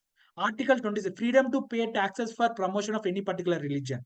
వాళ్ళు ఏదైనా ట్రస్టులు కానీ టెంపుల్స్ కానీ ఇంకేదైనా పెట్టుకుంటే వాళ్ళు ట్యాక్స్ కట్టనవసరం లేదు. అలాంటి ట్రస్టులు కానీ రిలీజియస్ పరమైన ట్రస్టులు. Freedom to attend any religious instruction, అంటే ఇప్పుడు ఏదైనా మతానికి సంబంధించిన వాళ్ళు ఒక ఎడ్యుకేషన్ ఇన్స్టిట్యూషన్ పెట్టిండ్రు, ఇంకేదైనా కార్యక్రమం చేస్తున్నారు, వాళ్ళ రిలీజియన్స్ గురించి ఫిలాసఫీ, రిలీజియన్ అంటే ఫిలాసఫీ, వాళ్ళ ఫిలాసఫీ గురించి చెప్తుంటే ఆ ఫిలాసఫీని తెలుసుకోవడానికి మీరు వెళ్ళే అధికారం మీకుంది, ఎవరు మిమ్మల్ని ఆపలేరు. సో ఇంకొకటి ఏంటంటే కల్చర్ అండ్ ఎడ్యుకేషనల్ రైట్స్. ఇంకోటి మన ఇంపార్టెంట్ గా రైట్, ఇంకోటి మనం ఏం చేర్చుకున్నామంటే మన కల్చర్ ఏదైతే 2000 years ఆఫ్ ఎవల్యూషన్ ఆఫ్ మన కల్చర్ ఏదైతుందో దాన్ని ప్రొటెక్ట్ చేయడానికి, ఇంకా ఉన్న మైనారిటీస్, మన కంట్రీలో ఉన్న minorities, religious minorities and linguistic minorities, అంటే మతం పరమైన మైనారిటీస్, ఇంకా లాంగ్వేజ్ పరమైన అంటే భాష పరమైన మైనారిటీస్ ని వాళ్ళ ఒక సంస్కృతులని వాళ్ళకున్న రైట్స్ ని ప్రొటెక్ట్ చేయాలని చెప్పేసి దాన్నే ఫండమెంటల్ రైట్ గా మన కాన్స్టిట్యూషన్ లో పెట్టుకోవడం జరిగింది. మన కాన్స్టిట్యూషన్ లో అంటే వాళ్ళ లాంగ్వేజ్ ని ప్రొటెక్ట్ చేసుకోవచ్చు, వాళ్ళ కల్చర్ ని కూడా ప్రొటెక్ట్ చేసుకోవచ్చు. Minorities, religious minorities and linguistic minorities. So అట్లా ట్రైబల్ పీపుల్ కానీ ఇప్పుడు ఇక్కడ డిఫరెంట్ రిలీజియన్స్ కానీ వాళ్ళు ఒక ఎడ్యుకేషనల్ ఇన్స్టిట్యూషన్స్ పెట్టుకోవచ్చు, వాళ్ళ కల్చర్ ని ప్రొపగేట్ చేయొచ్చు, వాళ్ళ లాంగ్వేజ్ ని కూడా టీచ్ చేయొచ్చు. So right to constitutional remedies, ఇప్పుడు ఇన్ని రకాలుగా 5 రైట్స్ మనం చూసాం కదా. Right to equality, right to freedom, right against exploitation, right to freedom of religion, culture and educational rights. ఈ అన్ని రైట్స్ మన కాన్స్టిట్యూషన్ మాత్రం ఇస్తున్నది. ఇస్తున్నంత మాత్రాన ఇప్పుడు మీకు చెప్పిన ఇవన్నీ మళ్ళా అబ్సల్యూట్ రైట్స్ కాదు ఇవన్నీ. అంటే గవర్నమెంట్ ఏదైతే ఏర్పరుస్తుందో ఒక పాలసీ, లాస్, ఆ లాస్ కి అనుగుణంగా మనం ప్రవర్తిస్తేనే ఈ రైట్స్ మనకు వర్తిస్తాయి. ఈ రైట్స్ మనకు వచ్చినాయని చెప్పేసి నేను ఏదంటే అది మాట్లాడతా అని చెప్పేసి పబ్లిక్ లోపలికి వెళ్ళి నువ్వు ఏదన్నా అది మాట్లాడితే అది వర్తించదు అన్నట్టు. మిమ్మల్ని పనిష్ చేసే అధికారం గవర్నమెంట్ కు ఉంటది, సుప్రీంకోర్టు కూడా ఉంటది. సో కానీ కొన్ని దశలలో గవర్నమెంటే కొన్ని పాలసీలు చేస్తుంది, కొందరు పొలిటీషియన్లు కానీ కొందరు స్టేట్ గవర్నమెంట్లు కానీ మీ రైట్స్ ని కూడా మిమ్మల్ని మీకు దక్కకుండా చేసే ఆస్కారం కూడా ఉంటది. మీకు చెప్పా కదా మన కాన్స్టిట్యూషనల్ డెమోక్రసీలో 4 పిల్లర్స్ ఉన్నాయి: లెజిస్లేటివ్, ఎగ్జిక్యూటివ్, జ్యుడిషియరీ. ఇప్పుడు లెజిస్లేటివ్, ఎగ్జిక్యూటివ్ చేసిన పాలసీలు ఒకవేళ అన్కాన్స్టిట్యూషనల్ ఉన్నాయి, ఇల్లీగల్ ఉన్నాయి, అప్పుడు జ్యుడిషియరీ స్టెప్ ఇన్ అయ్యి వాటిని స్ట్రక్ డౌన్ చేయడం జరుగుతుంది, అన్కాన్స్టిట్యూషనల్ అని చెప్పడం జరుగుతుంది. మరి అది చెప్పడానికి మన సిటిజన్స్ కి కూడా ఒక రైట్స్ ఇచ్చింది అన్నట్టు. ఈ రైట్స్ అన్ని వాయిలేట్ అయినాయి అనుకోండి, ఏమన్నా ఈ ఫండమెంటల్ రైట్స్ ఈ 5 వాయిలేట్ అంటే ఇవి గవర్నమెంట్ ఇవి మనకి భంగం కలిగేలాగా చేసింది అనుకోండి, రైట్స్ మనకు దక్కకుండా చేసింది అనుకోండి, అప్పుడు మనం సుప్రీం కోర్టుని అప్రోచ్ అవ్వచ్చు. Supreme court, high court. దేనికోసం అంటే మనకు కొన్ని వ్రిట్స్ అనేది ఇచ్చిండ్రు. ఆ వ్రిట్స్ ఏంటంటే ఇక్కడ కింద రాసుకున్నాం కొన్ని వ్రిట్స్. ఈ వ్రిట్స్ అనే భాష మనము బ్రిటిష్ దగ్గర నుంచే తీసుకోవడం జరిగింది. Writs Latin word. వ్రిట్స్ ఏంటంటే రెమెడీస్ అన్నట్టు. అంటే ఏ రైట్ అయినా మనకు వాయిలేట్ అయింది లెజిస్లేషన్ ద్వారా కానీ ఎగ్జిక్యూటివ్ ద్వారా మనకు వాయిలేట్ అయింది అనుకోండి, ఒక state government, central government violate చేసింది, అప్పుడు మనం వెళ్ళేసి సుప్రీంకోర్టు అప్రోచ్ అవ్వచ్చు. ఇప్పుడు హేబియస్ కార్పస్ ఏంటంటే ఇప్పుడు ఒక స్టేట్ గవర్నమెంట్ ఇప్పుడు నన్ను పోయి డిటైన్ చేసిండ్రు, జైల్లో పెట్టిండ్రు, పోలీస్ స్టేషన్ లో పెట్టిండ్రు, చెప్పలేదు ఎందుకు పెడుతున్నామో, చెప్పకుండా నన్ను పోలీస్ స్టేషన్ తీసుకపోతే అప్పుడు మా ఫ్యామిలీ వాళ్ళు, మా ఫ్రెండ్స్ వెళ్ళేసి సుప్రీంకోర్టులో కానీ హైకోర్టులో ఆకర్ష్ ని మాకు ఏం చెప్పకుండా పోయి పోలీస్ స్టేషన్ లో పెట్టిండ్రు అని చెప్పేసి హెబియస్ కార్పస్ అనే రిట్ మీరు పాస్ చేయండి అని చెప్పేసి సుప్రీంకోర్టు, హైకోర్టుని మనం అప్రోచ్ అవ్వచ్చు. హెబియస్ కార్పస్ ఏంటంటే ఎవరైతే ఆకర్ష్ ని డిటైన్ చేసిండ్రో, కస్టడీలోకి తీసుకుండ్రో, అతను 24 hours లో కోర్టులో ప్రొడ్యూస్ చేయాలి అని చెప్పేది హెబియస్ కార్పస్. సో నా రైట్స్ వాయిలేట్ అయినాయి కదా, ఈ రైట్ టు ఫ్రీడమ్ అనేది వాయిలేట్ అయింది, నేను ఎక్కడికి తిరగరాదు, నన్ను పోయి ఎక్కడన్నా కిడ్నాప్ చేసి పెట్టిండ్రో ఇంకెక్కడ కస్టడీలో తీసుకపోతే, అది ప్రైవేట్ ఇండివిజువల్స్ కస్టడీలో అంటే కిడ్నాప్ చేసినా, గవర్నమెంటే కస్టడీలో తీసుకపోయినా, ఏమి కారణం లేకుండా ఇల్లీగల్ గా తీసుకుంటే మన హెబియస్ కార్పస్ ని ఫైల్ చేయొచ్చు. సుప్రీంకోర్టుని అప్రోచ్ అయితే, హైకోర్టుని అప్రోచ్ అయితే వాళ్ళు అది జడ్జిమెంట్ పాస్ చేస్తారు, హెబియస్ కార్పస్ వ్రిట్ పాస్ చేస్తారు. మ్యాండమస్ ఏంటంటే ఇప్పుడు ఒక పబ్లిక్ ఆఫీసర్ ఉన్నాడు, ఆ పబ్లిక్ ఆఫీసర్ వాళ్ళ డ్యూటీ చేయట్లేదు, అది స్టేట్ గవర్నమెంట్ ఉన్న పబ్లిక్ ఆఫీసర్ అయినా, సెంట్రల్ గవర్నమెంట్ ఉన్న పబ్లిక్ ఆఫీసర్ అయినా, ఎవరైనా వాళ్ళకి సంబంధించిన రోల్స్ అండ్ రెస్పాన్సిబిలిటీస్ ని చెయ్యకపోతే, గవర్నమెంట్ కూడా వాళ్ళు తెచ్చిన పాలసీస్ ని కూడా చేయకపోతే, అప్పుడు సుప్రీం కోర్టు, హైకోర్టు ఏం చేస్తదంటే మ్యాండమస్ అనే రిట్ పాస్ చేస్తది. అంటే మీరు ఈ ఆఫీసర్ గా మీరు ఉన్నారు, మీరు మీకు సంబంధించిన బాధ్యతలను మీరు నిర్వర్తిస్తలేరు, మీరు రెస్పాన్సిబిలిటీస్ ని మీరు ఫాలో అవ్వట్లేదని రిట్ పాస్ చేస్తే అప్పుడు ఆ పబ్లిక్ ఆఫీసర్ కంపల్సరీ ఆ బాధ్యతలని ఫాలో అవ్వాల్సి ఉంటుంది. అదే ఒక స్టేట్ గవర్నమెంట్ కానీ సెంట్రల్ గవర్నమెంట్ ఒక పాలసీ తెచ్చినా ఆ పాలసీని ఫాలో అవ్వకపోయినా మ్యాండమస్ ని మనం ఉపయోగించి ఆ స్టేట్ గవర్నమెంట్ చేత, సెంట్రల్ గవర్నమెంట్ చేత పాలసీని ఇంప్లిమెంట్ చేసి ఫాలో అయ్యేలాగా మనం చేయొచ్చు. ఇవన్నీ పబ్లిక్ వెళ్ళి సుప్రీం కోర్టుకి కానీ హైకోర్టుకి రీచ్ అవుట్ అయ్యి వాళ్ళ ద్వారా ఫైల్ చేస్తే అవి పాసిబుల్ అవుతుంది. సుప్రీం కోర్టు కూడా కొన్ని సొంతంగా కూడా రిట్స్ పాస్ చేస్తారు. అదే సుమోటో అంటారు అన్నట్టు. వాళ్ళు చూసి వాళ్ళు కూడా ఫైల్ చేస్తారు అన్నట్టు.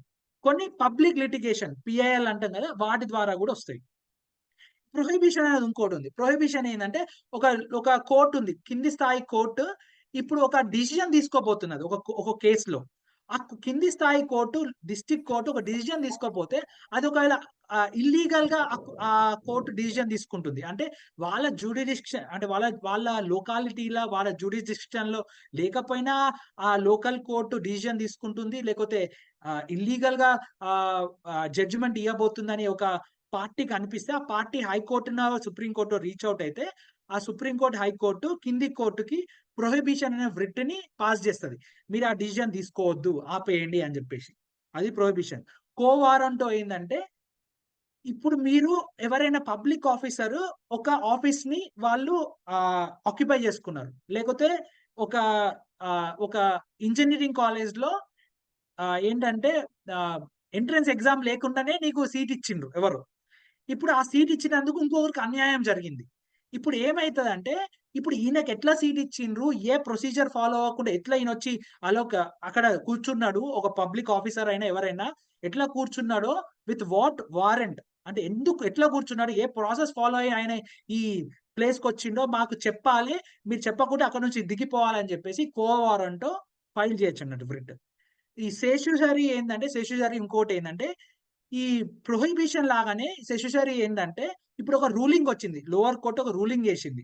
ఆ రూలింగ్ చేసినప్పుడు ఆ రూలింగ్ ఇల్లీగల్ అయింది అనుకోండి, అప్పుడు supreme court, high court step in అయ్యి మీరు చేసిన రూలింగ్ అది ఇల్లీగల్, మీరు చేసిన లా, మీ కేసు ఏదైతే వాదిస్తుండ్రో ఆ కేసు అంతా నాకు పైకి ఇచ్చేయండి, హైకోర్టుకో సుప్రీం కోర్టు మేము అది అనలైజ్ చేస్తామని ఈ సెషుసరీ రిట్ వాళ్ళు పాస్ చేస్తారు హైయర్ కోర్ట్స్. ఈ ప్రొహిబిషన్ ఏంటంటే ప్రివెంటివ్ మెజర్ లాగా, సెషుసరీ ఏంటంటే క్యూర్ లాగా, ప్రాబ్లం అయినాక క్యూర్ లాగా ఇది రిట్ పాస్ చేస్తారు. ప్రొహిబిషన్ అంటే ప్రాబ్లం అరేజ్ కాకముందే. సో ఈ రిట్స్ అనేవి మీకు ఎందుకు డీటెయిల్ గా ఎక్స్ప్లెయిన్ చేసిన అంటే చాలా మందికి అంటే అర్థం కాకపోవచ్చు, నేను అర్థమయ్యేలాగా ప్రయత్నించా చెప్పాలని. సో ఇక్కడున్న ఏ ఫండమెంటల్ రైట్స్ అయినా వయలేట్ అయినా ఆ సిటిజన్ కి మీరు ఆ ఫండమెంటల్ రైట్స్ వయలేట్ అయినారంటే మీరు ఒకవేళ లీగల్ గా మీరు ప్రవర్తించిండ్రు, అంటే మీరు ఏ లాని బ్రేక్ చేయకుండా ప్రవర్తించినా మీ ఫండమెంటల్ రైట్ ని గవర్నమెంట్ రిస్ట్రిక్ట్ చేసింది అనుకోండి, అప్పుడు మీరు సుప్రీం కోర్టునో హైకోర్టునో కంపల్సరీ రీచ్ అవుట్ అవ్వచ్చు. మీ తరపున వేరే వాళ్ళన రీచ్ అవుట్ అయ్యి వాళ్ళ మీద నా ఫండమెంటల్ రైట్ వయలేట్ అయింది, నేనే లా బ్రేక్ చేయకపోయినా నా ఫండమెంటల్ రైట్ ని వయలేట్ చేసింది అని చెప్పేసి మీరు రీచ్ అవుట్ చేస్తే సుప్రీం కోర్టు ఈ రిట్ పాస్ చేస్తే వాళ్ళు ఎవరైనా సరే, అది సీఎం అయినా పిఎం అయినా వాళ్ళందరినీ వాళ్ళు సుప్రీం కోర్టు దగ్గరికి మళ్ళీ రావాల్సిందే ఎందుకు చేసిండ్రు. సో ఇవి డీటెయిల్ ఎక్స్ప్లెయిన్ చేయడానికి ఇది నేను చెప్పా అన్నట్టు. ఇప్పుడు సిటిజన్స్ కి ఫండమెంటల్ రైట్స్ ఇచ్చిండ్రు కదా, నెక్స్ట్ చూసుకుంటే మనము directive principles of state policy అని ఉంటుంది అన్నట్టు. ఇవి చాలా మందికి తెలియదు. మన పార్ట్ 4 ఆఫ్ కాన్స్టిట్యూషన్ లో మనం ఇంకొక 15-20 minutes ఉందాము, దాని తర్వాత we can conclude this. So దాదాపు ఆల్రెడీ 2 hours పైన అవుతుంది. సో ఇప్పుడు మన పార్ట్ 4 ఆఫ్ ద కాన్స్టిట్యూషన్ లో ఏంటంటే మీకు తెలుసుకుంటే ఇప్పుడు మన ఫండమెంటల్ రైట్స్ మనము ఎక్స్ప్లెయిన్ చేయడం జరిగింది. ఇప్పుడు మీకు నేను చూపిస్తా, మన ఫండమెంటల్ రైట్సే కాకుండా మన కాన్స్టిట్యూషన్ ఏం చేసిందంటే 1947 తర్వాత వచ్చిన గవర్నమెంట్స్ కూడా కొన్ని డ్యూటీస్ చెప్పిన రెస్పాన్సిబిలిటీస్, అంటే మీరు ఏ రకమైన పాలసీలు చేయాలి అని చెప్పేసి కూడా కొన్ని వాళ్ళకి రికమెండేషన్స్ ఇచ్చింది. ఈ పార్ట్ 3 ఏమో ఫండమెంటల్ రైట్ అయితే పార్ట్ 4 ఏంటంటే directive principles of state policy. ఈ directive principles of state policy ఏంటంటే, మీకు చూసుకుంటే ఈ directive principles of state policy చాలా అద్భుతంగా ఉంటాయి. అంటే దాదాపు 947 కూడా సిరీస్ ఆఫ్ గవర్నమెంట్స్ ఏదైతే 947 నుంచి ఇప్పటిదాకా రూల్ చేసిందో వాళ్ళందరూ ఈ fundamental principles of state policy తోని ఆలోచనలు పెట్టుకొని చాలా పాలసీలు డ్రాఫ్ట్ చేయడం జరిగింది. కానీ ఇంకా ఈ direct principles of state policies ని మనం కరెక్ట్ గా ఇంకా పాలసీ రూపకంలో తీసుకురాలేకపోయినాం. చూస్తే ఇక్కడ చూడొచ్చు చాలా అద్భుతమైన ప్రోగ్రెసివ్ పాలసీ ప్రిన్సిపల్స్ ఉంటాయి. లివింగ్ వేజెస్ సెట్ చేయాలి. లివింగ్ వేజెస్ అనేది ఇంకా లేదు మన కంట్రీలో. Participation of workers in the management of industries లో ఎంప్లాయీస్ ఒక పార్టిసిపేషన్ ఉండాలి. కోఆపరేటివ్ సొసైటీస్ పెట్టుకోవాలని లాస్ ఉన్నాయి కానీ అది యాక్టివ్ గా ఎవరు పెట్టట్లేదు. యూనిఫామ్ సివిల్ కోడ్ గురించి మీరు వింటూ ఉన్నారు, అది కూడా డైరెక్టివ్ ప్రిన్సిపల్స్ ఆఫ్ స్టేట్ పాలసీలో పెట్టింది. Provision for early childhood care and education to childrens below age of 6 years. చూడండి ఎంత అద్భుతంగా రాసుకున్నాం, ఇది కూడా మనకు లేదు. Promotion of educational and economic interest of schedule caste and schedule tribes. ఈ ప్రొవిజన్ ద్వారానే మన సిరీస్ ఆఫ్ గవర్నమెంట్స్ రిజర్వేషన్స్ తీసుకురావడం జరిగింది. Duty of state to raise the level of nutrition and stand of living. చూడండి అప్పుడు 1947 లో దీని గురించి ఆలోచించారు. Duty of state to raise the level of nutrition. మనకి ఇంకా న్యూట్రిషన్ పెంపొందించాలని ఇంకా ప్రీ డిఫైన్డ్ గా చాలా వరకు చేశారు గవర్నమెంట్ స్కూళ్ళల్లో, కానీ ఇంకా చేయలేకపోతున్నారు. స్టాండ్ ఆఫ్ లివింగ్ అనేది ఇంకా ఏ సిటీలో కానీ ఏ దేశం అంతా ఎక్కడ లేదు. Improve public health. ఇంకా చూడండి protection and improvement of environment and safe guarding of forest and wild life. ఇది మనం డైరెక్టివ్ ప్రిన్సిపల్స్ ఆఫ్ స్టేట్ పాలసీలో పెట్టుకున్నాం. మనకి ఎన్వైరన్మెంటల్ లాస్ ఉన్నాయి, అన్ని ఉన్నాయి, కానీ మనం ఇంప్లిమెంట్ చేయట్లేదు. సో ఇది కూడా చాలా ఇంపార్టెంట్. సో ఇట్లా చాలా మనము డైరెక్టివ్ ప్రిన్సిపల్స్ ఆఫ్ స్టేట్ పాలసీలు రాసుకున్నాము. ఇది ఆర్టికల్ 38 నుంచి ఆర్టికల్ 51 దాకా మనం ఈ డైరెక్టివ్ ప్రిన్సిపల్స్ ఆఫ్ స్టేట్ పాలసీలో చూస్తాము. These are the responsibilities given to the government to follow. అంటే గవర్నమెంట్ కి ఆదేశ సూత్రాలాగా ఇవ్వడం జరిగింది. అంటే మీరు 1947 తర్వాత ఇట్లాంటి పాలసీలు చేస్తే మనకు నిజంగా మన దేశాన్ని మార్చొచ్చు అని చెప్పిండ్రు అన్నట్టు మన పొలిటీషియన్లకి, మన అప్పుడున్న కాన్స్టిట్యూయెంట్ అసెంబ్లీలో డ్రాఫ్ట్ చేసిన పీపుల్. సో కానీ మన 75 years లో చాలా గవర్నమెంట్స్ ప్రయత్నించినాయి తేవాలని, కానీ ఇంకా కంప్లీట్ గా తేలేకపోయిండ్రు. సో ఇంతే కాకుండా మన గవర్నమెంట్ కి ఎట్లాంటి అయితే రెస్పాన్సిబిలిటీస్ ఇచ్చిండ్రో అదే విధంగా మన సిటిజన్స్ కి కూడా కొన్ని రెస్పాన్సిబిలిటీస్ ఇచ్చిండ్రు అన్నట్టు. రెస్పాన్సిబిలిటీస్ అంటే డ్యూటీస్. అంటే నువ్వు గవర్నమెంట్ కి ఇచ్చినావు రెస్పాన్సిబిలిటీస్, కానీ సిటిజన్స్ కూడా ఇవ్వాలి కదా. ఈ కాన్స్టిట్యూషన్ అనేది ఒక రూల్ బుక్, అది గవర్నమెంట్ కి సిటిజన్స్ కి మధ్యలో ఉంటది కాన్స్టిట్యూషన్ అనేది. అంటే ఇద్దరికి రెస్పాన్సిబిలిటీస్ ఇచ్చింది. గవర్నమెంట్ కి ఏమో ఆదేశ సూత్రాల వరకు directive principles of state policy అని చెప్పి ఇచ్చింది, మనకేమో ఫండమెంటల్ డ్యూటీస్ ఇచ్చింది. ఈ ఫండమెంటల్ డ్యూటీస్ కూడా చాలా మందికి ఇంకా తెలియదు అన్నట్టు మన సమాజంలో.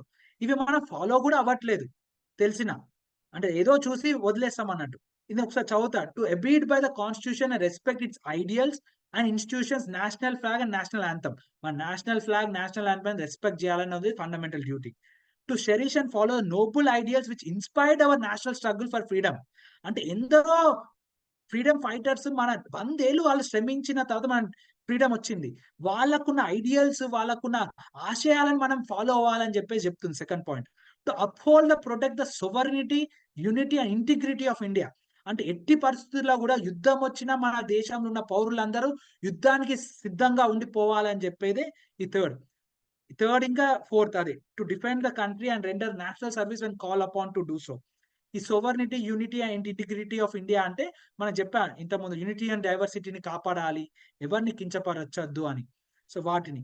Fifth, promote harmony and spirit of common brotherhood amongst all the people of India, transcending religious, linguistic, regional, sectional diversities, to renounce practices derogatory to the dignity of women. ఏ రకమైన ప్రాక్టీసెస్ ఏవైతే డిస్క్రిమినేటరీ ఉన్నాయో వాటన్నిటిని మనం follow అవ్వద్దు. ప్రతి ఒక్క individual ని ఒక హ్యూమన్ బీయింగ్ లాగా చూడాలని చెప్పేది fifth point. To value and preserve the rich heritage of a composite culture. Composite culture అనేది మీరు ఉద్దేశించాలి. మన దాదాపు 2000 సంవత్సరాల ఒక హిస్టరీలో మన దేశంలో ఒక మతం లేదు, ఒక ప్రాంతానికి చెందిన వాళ్ళు లేరు, చాలా డైవర్సిఫైడ్ ఉన్నారు, చాలా కల్చర్స్ ఉండే. వాళ్ళందరినీ మనం రెస్పెక్ట్ చేయాలి, వాళ్ళందరినీ మనం ప్రొటెక్ట్ చేయాలని చెప్పేది ఇది అన్నట్టు కాంపోజిట్ కల్చర్ అంటే. To protect and improve the natural environment, including the forest, lakes, rivers, wildlife, and have compassion for living creatures.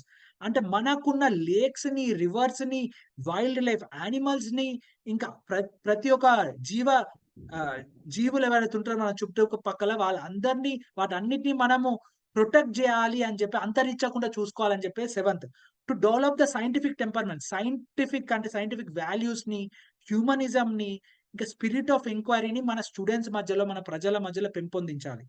అంటూ సేఫ్ గార్డ్ పబ్లిక్ ప్రాపర్టీ, మన పబ్లిక్ ఉన్న ప్రాపర్టీస్ ని అవన్నిటిని మనం సేఫ్ గార్డ్ చేయాలి. వయలెన్స్ ని మనం ఎంకరేజ్ చేయొద్దు. To strive towards excellence in all spheres.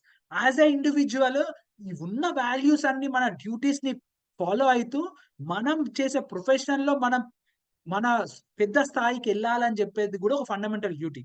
అంటే మనకున్న ప్రొఫెషన్ లో మనము ఇంటిగ్రిటీతోని, ఒక ఎథిక్స్ తోని ఫాలో అవ్వాలి. ఇప్పుడు ఎథిక్స్ అనేది చాలా వరకు లేకుండా పోతుంది. పాలిటిక్స్ లో కానీ, ఇండస్ట్రీస్ లో కానీ, బిజినెస్ లో కానీ, రీసెర్చ్ లో కూడా, సైంటిఫిక్ రీసెర్చ్ లో కూడా ఈ ఎథిక్స్ ని ఫాలో అవ్వాలి చెప్పారు 10th. ఇప్పుడు అందరు గార్డియన్ కానీ, ఎవరైతే పేరెంట్స్ ఉన్నారో ప్రతి ఒక్క చిల్డ్రన్ ఒక ఎడ్యుకేషన్ ని వాళ్ళకి ప్రొవైడ్ చేయాలని చెప్పేది కూడా ఇంకొక ఫండమెంటల్ డ్యూటీ. ఈ 11 ఫండమెంటల్ డ్యూటీస్ ప్రతి ఒక్క సిటిజన్ ఎవరైతే ఇండియాలో ఉన్నారో అందరూ ఫాలో అవ్వాలి చెప్పేది ఫండమెంటల్ డ్యూటీస్ అన్నట్టు. ఎట్లయితే గవర్నమెంట్ కి రెస్పాన్సిబిలిటీస్ ఇవ్వడం జరిగిందో, మన కాన్స్టిట్యూషన్ మన సిటిజన్స్ కూడా రెస్పాన్సిబిలిటీస్ ఇచ్చారు.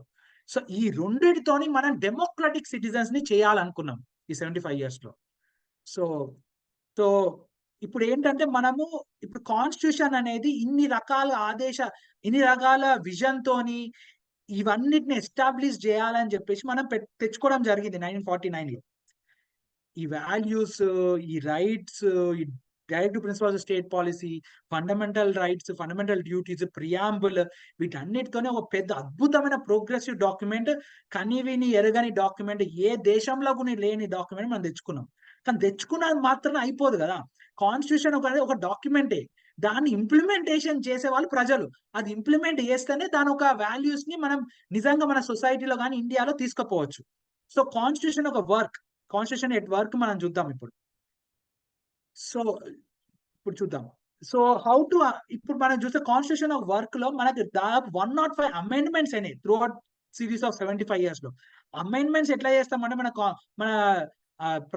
మన పార్లమెంట్ లో అమెండ్మెంట్స్ ఎట్లా చేస్తుందంటే 2 types ఆఫ్ మెజారిటీస్ ఉంటాయి అన్నట్టు. అంటే ఈ మోర్ దాన్ 50% ఆఫ్ పీపుల్ ఉండాలి ఆ లోక్సభలో. వాళ్ళు ఇప్పుడు 500 చేంజ్ పార్లమెంట్ మెంబర్స్ ఉన్నారు లోక్సభలో, వాళ్ళందరూ ఆ రోజు ఉండాలన్నట్టు. మోర్ దాన్ 50% ఆఫ్ స్ట్రెంగ్త్ ఉండాలి. ఉన్నాక అప్పుడు దాంట్లో ఒక అమెండ్మెంట్ చేయాలంటే, ఒక కాన్స్టిట్యూషన్ అమెండ్మెంట్ చేయాలంటే 2/3 మెజారిటీ ఆఫ్ పీపుల్ ఆ కాన్స్టిట్యూషన్ అమెండ్మెంట్ కి సపోర్ట్ చేయాలి. అప్పుడే అమెండ్మెంట్ పాస్ అవుతుంది అన్నట్టు. సపోర్ట్ చేయకపోతే కాదు. అంటే స్పెషల్ మెజారిటీ అనేది అదన్నట్టు. ఇంకోటి special majority with consent of states ఉంటుంది. అంటే కాన్స్టిట్యూషన్ లో మన కాన్స్టిట్యూషన్ అనేది ఏదో ఉట్టిగానే పార్లమెంట్ తలుచుకుంటే మార్చే రకంగా కాన్స్టిట్యూషన్ ని తీర్చిదిద్దలేదు అన్నట్టు. పార్లమెంట్ తలుచుకుంటే ఏదన్నా మార్చచ్చు కాన్స్టిట్యూషన్ అంటే కాదు, ఏదన్నా మార్చలేము. దానికి కూడా కొన్ని రిస్ట్రిక్షన్స్ ఉండే. విత్ ఇన్ ద కాన్స్టిట్యూషన్ మనం పెట్టుకున్నాం. పార్లమెంట్ ఏది అనుకుంటే అది మార్చరాదు కాన్స్టిట్యూషన్ లో. అది మార్చడానికి కూడా 2 ప్రాసెస్లు ఉన్నాయి. ఒకటేమో స్పెషల్ మెజారిటీ, ఇంకోటేమో special majority with consent of states. అంటే స్టేట్ గవర్నమెంట్స్ ఒక కన్సెంట్ ద్వారానే మనం ఇది చేంజ్ చేయగలుగుతాం. ఒకటి స్పెషల్ మెజారిటీ అంటే కొన్ని డిఫరెంట్ టైప్స్ ఆఫ్ ఆర్టికల్స్ ఉన్నాయి. అవి ఓన్లీ సెంట్రల్ గవర్నమెంట్ తలుచుకుంటే, ఆ సెంట్రల్ గవర్నమెంట్ తలుచుకున్నాక ఒక బిల్లు తెచ్చి లోక్సభలో రాజ్యసభలో పెట్టి అక్కడ 50% కంటే ఎబో పీపుల్ ఉన్నప్పుడు, ప్రజెంట్ ఆ రోజు ఉన్నప్పుడు, ఆ 50% కంటే ఎబో పీపుల్ ప్రజెంట్ అయిన దాంట్లో కూడా 2/3 మెజారిటీ అంటే 100% లో 70% దాకా, 75% దాకా పీపుల్ వాళ్ళు ఎస్ అని చెప్తే అప్పుడు ఆర్టికల్ మార్చొచ్చు. Special majority with consent of states ఏంటంటే కొన్ని ఫెడరల్ స్ట్రక్చర్ కి ఎఫెక్ట్ అయ్యే పాలసీలు కూడా ఉంటాయి అన్నట్టు. అంటే స్టేట్ గవర్నమెంట్ కి ఎఫెక్ట్ అయ్యే పాలసీలు కూడా ఉంటాయి. అప్పుడు ఏం చేస్తారంటే స్పెషల్ మెజారిటీ తెచ్చుకున్నాక స్టేట్ గవర్నమెంట్ కూడా పంపిస్తారు అన్నట్టు. ప్రతి ఒక్క స్టేట్ గవర్నమెంట్ కి వాళ్ళ ఒపీనియన్ కూడా చెప్పి పాస్ చేయమని వాళ్ళ స్టేట్ గవర్నమెంట్ లో. అట్లా 50% ఆఫ్ స్టేట్ గవర్నమెంట్స్ పాస్ చేయాలి. అప్పుడు special majority with consent of states అవుతుంది. ఇక్కడ చూడొచ్చు, ఒక బిల్లుని మనము either of houses of parliament లో పెట్టచ్చు. అదే లోక్సభలో పెట్టచ్చు, రాజ్యసభలో పెట్టచ్చు, ఎల్లన్నా పెట్టచ్చు, కానీ రెండిట్లా పాస్ అవ్వాలి. అప్పుడు special majority of present and voting, అక్కడ ఉన్న వాళ్ళల్లో ప్రెసెంట్ అయిన పీపుల్ లో 2/3 of the people special majority and voting ఉండాలి. Plus 1/2 of the total membership of each house. చెప్పిన 50% ఆఫ్ ద పీపుల్ ఉండాలి, లోక్సభ రాజ్యసభలో ఉన్న 50% ఆఫ్ ద పీపుల్ ఉండాలి కంపల్సరీ. ఇప్పుడు అది ఫెడరల్ స్ట్రక్చర్ కి ఎఫెక్ట్ చేయలేదు అనుకోండి, అప్పుడు డైరెక్ట్ గా అది పాస్ అయినాక ప్రెసిడెంట్ చేతికి పోతుంది, ప్రెసిడెంట్ దగ్గర పోతుంది. ఒకవేళ ఫెడరల్ స్ట్రక్చర్ కి ఎఫెక్ట్ అయితే అప్పుడు స్టేట్స్ దగ్గరకు పోతుంది. First states 50% of states ratify అంటే అంగీకరిస్తే అప్పుడు మళ్ళీ ప్రెసిడెంట్ దగ్గర పోతుంది. ఈ 2 రకాలుగా డిఫరెంట్ టైప్స్ ఆఫ్ అమెండ్మెంట్స్ ఉన్నాయి. అమెండ్మెంట్స్ ఎట్లయితే అని మీకు చెప్పడం జరుగుతుంది. ఈ ఆర్టికల్ 368 ద్వారా, ఆర్టికల్ 368 అంటే అమెండ్మెంట్ ప్రాసెస్ ని మన ఇండియన్ కాన్స్టిట్యూషన్ లో పెట్టుకోవడం జరిగింది. అక్కడ కూడా మీకు ఈ ప్రాసెస్ ని ఎక్స్ప్లెయిన్ చేయడం జరుగుతుంది. నేను ఇక్కడ మీకు గ్రాఫికల్ ద్వారా ఎక్స్ప్లెయిన్ చేసిన. కాబట్టి ఈ 75 years లో ఏమైందంటే చాలా డిఫరెంట్ టైప్స్ ఆఫ్ ఇష్యూస్ వచ్చినాయి అన్నట్టు.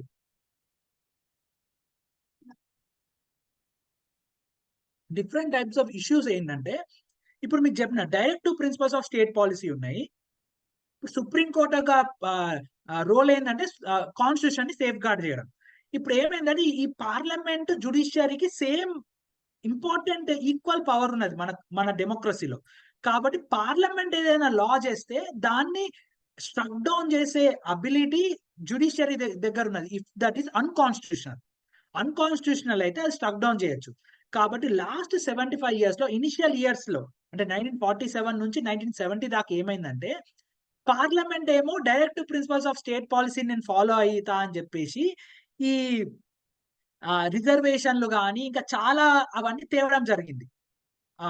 అంటే జమీందారీ సిస్టమ్ ని అబాలిష్ చేసిండ్రు, అవన్నీ తేవడం జరిగింది అన్నట్టు. జమీందారీ సిస్టమ్ ని అబాలిష్ చేసి జమీందారుల చేతిలో అప్పుడు ల్యాండ్లన్నీ ఉంటాయి, ఆ ల్యాండ్లన్నీ తీసేసి జమీందారుల దగ్గర నుంచి తీసేసి ఆ ల్యాండ్లన్నీ గవర్నమెంట్ తీసుకొని రీడిస్ట్రిబ్యూట్ చేసింది. ఇప్పుడు ఇట్లా చేసేసరికి ఏమైంది, గవర్నమెంట్ మంచి ఉద్దేశంతోనే చేసింది, directive principles of state policy follow అయ్యి. కానీ కొందరు జమీందారులు ఉంటారు కదా, వాళ్ళు ఏం చేసారు, ఇంటెలిజెంట్ గా ఆలోచించి సుప్రీంకోర్టుని అప్రోచ్ అయ్యండి. అప్పుడు మనకు ఇంకో రైట్ ఉండే అన్నట్టు, రైట్ టు ప్రాపర్టీ అని. ఆ రైట్ టు ప్రాపర్టీ మెల్లమెల్ల మనం తీసేసినాము ఫండమెంటల్ రైట్స్ నుంచి. ఆ రైట్ టు ప్రాపర్టీ అనే రైట్ ఉండేసరికి ఈ జమీందారులు, ఈ ల్యాండ్ లార్డ్స్ సుప్రీంకోర్టుని అప్రోచ్ అయ్యి, మా రైట్ టు ప్రాపర్టీ వైలేట్ అవుతున్నది, గవర్నమెంట్ ఒక పాలసీ తెచ్చి మా దగ్గర ఉన్న ల్యాండ్లన్నీ తీసుకుంటుందని చెప్పేసి సుప్రీంకోర్టుని అప్రోచ్ అయితే, సుప్రీంకోర్టు ఏం చేసింది, సుప్రీంకోర్టు అవును వీళ్ళు చెప్పింది నిజమే, వీళ్ళ రైట్ వైలేట్ అవుతుందని చెప్పేసి గవర్నమెంట్ తెచ్చిన పాలసీలను స్ట్రక్ డౌన్ చేయడం స్టార్ట్ చేసింది. అంటే government directive principles of state policies ని ఫాలో అయ్యి మంచి చేద్దాం అనుకున్న సుప్రీంకోర్టు ఏమో ఆ రకంగా ఇంటర్ప్రిట్ చేసింది. కాన్స్టిట్యూషన్ ని ఇంటర్ప్రిట్ చేసే బాధ్యత సుప్రీంకోర్టు. ఆ రకంగా ఇంటర్ప్రిట్ చేసేసరికి ఆ పాలసీని స్ట్రక్ డౌన్ చేయడం జరిగింది. ఇట్లా పార్లమెంట్ ఇంకా జుడిషియరీ మధ్యలో చాలా ఫైట్ అవుతుండే ఇనిషియల్ 30 years లో. ఇప్పుడు పార్లమెంట్ ఏం చేసింది, ఇట్లా నేను ఏ లా తెచ్చినా సుప్రీంకోర్టు స్ట్రక్ డౌన్ చేస్తున్నది, మేము పాలసీలు చేయలేకపోతున్నాము, గవర్నెన్స్ నడిపించలేకపోతున్నాము, ప్రజలకి మేము నిజమైన మార్పు తీసుకురాలేకపోతున్నామని వాళ్ళు కొన్ని పార్లమెంట్ లో వాళ్ళు ఒక లాస్ తెచ్చిండ్రు అన్నట్టు. ఎలాంటి లాస్ అంటే, మేము ఏ ఆర్టికల్ అయినా కాన్స్టిట్యూషన్ లో మేము అమెండ్ చేయొచ్చు, మేము ఏ కాన్స్టిట్యూషన్ లో ఏ ఆర్టికల్ అయినా మేము అమెండ్మెంట్ చేయొచ్చు, కాన్స్టిట్యూషన్ అంతా మేము అమెండ్మెంట్ చేయొచ్చు అని చెప్పేసి పార్లమెంట్ లో వాళ్ళు లెజిస్లేచర్ అదే లోక్సభ రాజ్యసభలో వాళ్ళు పాస్ చేసుకున్నారు. అట్లా పాస్ చేసుకుంటే జుడిషియరీలో మళ్ళీ వాళ్ళు ఏం చేసారు, వీళ్ళు ఇట్లా చేస్తున్నారు అని చెప్పేసి పార్లమెంట్ కి అంత అథారిటీ లేదు, ఏ ఆర్టికల్ అన్నా అమెండ్మెంట్ చేసే అథారిటీ పార్లమెంట్ కి లేదని చెప్పేసి జుడిషియరీ సిరీస్ ఆఫ్ జడ్జిమెంట్లు ఏం చెప్పిందంటే, మీకు పార్లమెంట్ కి ఏ ఆర్టికల్ ని అమెండ్మెంట్ చేసే అధికారం లేదు, కానీ ఏం చేయాలంటే మీరు అమెండ్మెంట్ చేయాలంటే కొన్ని బేసిక్ స్ట్రక్చర్ ని ఫాలో అవ్వాలి. మీరు అమెండ్మెంట్ చేసుకోండి పార్లమెంట్ లో ఏ బిల్ అన్నా పెట్టి ఏదన్నా పెట్టి కాన్స్టిట్యూషన్ అంతా అమెండ్మెంట్ చేయొచ్చు, కానీ ఫస్ట్ బేసిక్ స్ట్రక్చర్ ఏదైతే ఉంటుందో ఆ బేసిక్ స్ట్రక్చర్ ని ఎవరు ముట్టుకోలేరు. ఆ బేసిక్ స్ట్రక్చర్ ఒక ఫిలాసఫీని, కాన్సెప్ట్ ని సుప్రీంకోర్టు దాదాపు 30 years ఇనిషియల్ ఇండిపెండెన్స్ వచ్చినాక 30 years లో సిరీస్ ఆఫ్ జడ్జిమెంట్స్ ద్వారా ఈ basic structure of the constitution ని ఎస్టాబ్లిష్ చేసింది అన్నట్టు, కాన్స్టిట్యూషన్ ఇంటర్ప్రిట్ చేసి. ఇప్పుడు ఈ బేసిక్ స్ట్రక్చర్ కి సంబంధించిన వరకు ఏమైనా వాల్యూస్ కానీ ఏదైనా ఆర్టికల్ ఉంటే అది పార్లమెంట్ టచ్ చేయలేదు. ఏ పాలసీ తెచ్చినా ఇంకా ముందు వచ్చే గవర్నమెంట్లు కూడా తెచ్చి ఏ వరకు కూడా వాళ్ళు టచ్ చేసి లాస్ చేయలేరు. అట్లా చేస్తే సుప్రీంకోర్టు దాన్ని స్ట్రక్ డౌన్ చేస్తుంది. ఆ బేసిక్ స్ట్రక్చరే మనం ఇప్పుడు చూద్దాం. ఇప్పుడు లాస్ట్ దాదాపు 30-40 ఇయర్స్, ఈవెన్ ఈ 75 ఇయర్స్ లో బేసిక్ స్ట్రక్చర్ డాక్ట్రిన్ అనేది ఎవాల్వ్ అయింది. ఈ బేసిక్ స్ట్రక్చర్ ఏంటంటే హార్ట్ ఆఫ్ ద కాన్స్టిట్యూషన్ అన్నట్టు. ఒక హార్ట్, ఈ హార్ట్ ని మీరు ఎప్పటికీ అమెండ్ చేయలేరు. పార్లమెంటు, పొలిటీషియన్స్ ఎప్పటికీ ఈ బేసిక్ స్ట్రక్చర్ ని అమెండ్ చేయలేదని చెప్పింది సుప్రీంకోర్టు. ఇది ఇప్పుడు చెప్పిందంటే ఏంటంటే ఈ కేశవానంద భారతి అనే కేసులో ఇది చెప్పడం జరిగింది. ఇప్పుడు ఈ కేశవానంద భారతి కేసులో 13 జడ్జెస్ బెంచ్ ఉన్నది అన్నట్టు, కాన్స్టిట్యూషనల్ బెంచ్. ఆ 13 మెంబర్ బెంచే హైయెస్ట్ అన్నట్టు. అంటే 13 మెంబర్స్ బెంచ్ వాళ్ళు ఉండి ఈ డిసిజన్ తీసుకున్నారు 13 మెంబర్స్ తోని. అంటే చాలా cases through out the 75 years లో కాన్స్టిట్యూషనల్ జడ్జిమెంట్ ఇవ్వడానికి 7 మెంబర్ బెంచో, 10 మెంబర్ బెంచో, 11 మెంబర్ బెంచో, 5 మెంబర్ బెంచో ఉంటుంది. అంటే జడ్జెస్ ఒక బెంచ్ ఎంతమంది ఉంటారు ఆ కమిటీలో. ఇక 13 మెంబర్స్ బెంచ్ అంటే హైయెస్ట్. 13 కంటే మించి ఉండరు ఇక ఎవరు. ఇప్పటిదాకా ఎప్పుడు కూడా మన 75 ఇయర్స్ జరగలేదు, జరగదు కూడా. అంటే హైయెస్ట్ ఇప్పటిదాకా ఒకటేసారి 13 మెంబర్స్ బెంచ్ అయింది. ఒక 2-3 సార్లు 11 మెంబర్ బెంచ్ అయింది. ఫ్రీక్వెంట్ అయ్యేది 7 మెంబర్ బెంచ్. అందుకే basic structure of doctrine 13 members bench చెప్పింది కాబట్టి ఇది ఎప్పటికీ ఎవరు తీసేయలేరు. ఈ బేసిక్ స్ట్రక్చర్ ఆఫ్ డాక్ట్రిన్ ఏముంటాయి? Supremacy of the constitution. మన భారతదేశంలో లెజిస్లేటివ్ పెద్దది కాదు, జుడిషియరీ పెద్దది కాదు, పార్లమెంట్ పెద్దది కాదు, ప్రైమ్ మినిస్టర్ పెద్ద కాదు, ప్రెసిడెంట్ పెద్ద కాదు, ఎవరు పెద్ద కాదు. కాన్స్టిట్యూషన్ అనేది పెద్ద అందరికంటే. Republic and democratic form of government. ఇవి చాలా కేసెస్లలో ఇలాంటి జడ్జిమెంట్స్ ఇచ్చింది అన్నట్టు. ఈ జడ్జిమెంట్స్ అన్ని డిఫరెంట్ కేసెస్ నుంచి కలిపి బేసిక్ స్ట్రక్చర్ ఆఫ్ డాక్ట్రిన్ అయింది. నేను అవన్నీ కంపేర్ చేసి ఇక్కడ పెట్టడం జరిగింది. Secular character of the constitution అంటే సెక్యులరిజం. మీకు చెప్పిన సోషలిస్ట్ సెక్యులర్ వర్డ్స్ అనేది ముందు పెట్టిందే కాదు, ఎప్పటి నుంచో ఉన్నాయి అవి. సో ఆ secular character of the constitution ఎవ్వరు ఎప్పటికీ తీసేయలేరు. నేను ఒక ఈ రిలీజియన్ కి సంబంధించిన కంట్రీని చేస్తా, ఆ రిలీజియన్ కి సంబంధించిన కంట్రీని చేస్తా అంటే ఎవరు చేయలేరు మన కంట్రీని. అది అందరికీ తెలుసుకోవాలి. So secular character of the constitution, separation of powers between legislature, executive, judiciary. ఈ 3 ఇండిపెండెంట్, ఎవరెవరిపైన పెత్తనం చూపియలేరు. Federal character of the constitution, మన ఫెడరల్ స్ట్రక్చర్ ని ఫాలో అవుతున్నాం. మొత్తం ఒక సెంట్రల్ గవర్నమెంట్ వచ్చి స్టేట్ గవర్నమెంట్ ఉండదు, లోకల్ బాడీస్ ఉండే అని చెప్పరాదు. స్టేట్ గవర్నమెంట్స్ ఉంటే, లోకల్ బాడీస్ ఉంటాయి.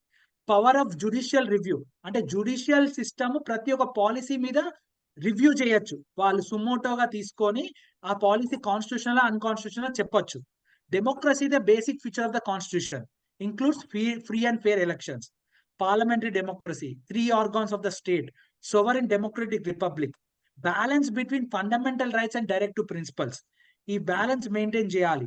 గవర్నమెంట్ డైరెక్టివ్ ప్రిన్సిపల్స్ ఉద్దేశించి ఒక పాలసీలు చేసింది అనుకోండి, ఆ ఫండమెంటల్ రైట్స్ ని వయలేట్ అయ్యేలాగా పాలసీలు చేయొద్దు. ఇంతకుముందు రైట్ టు ప్రాపర్టీ వయలేట్ అయింది కదా, ఆ వయలేట్ అయింది అని చెప్పేసి రైట్ టు ప్రాపర్టీని తీసేసింది మన గవర్నమెంట్ మళ్ళా. సో ఏం చేసిందంటే మన పార్లమెంట్ కొన్ని ఇంపార్టెంట్ పాలసీలు తీసుకొని 9th షెడ్యూల్ లో పెట్టుకున్నారు అన్నట్టు.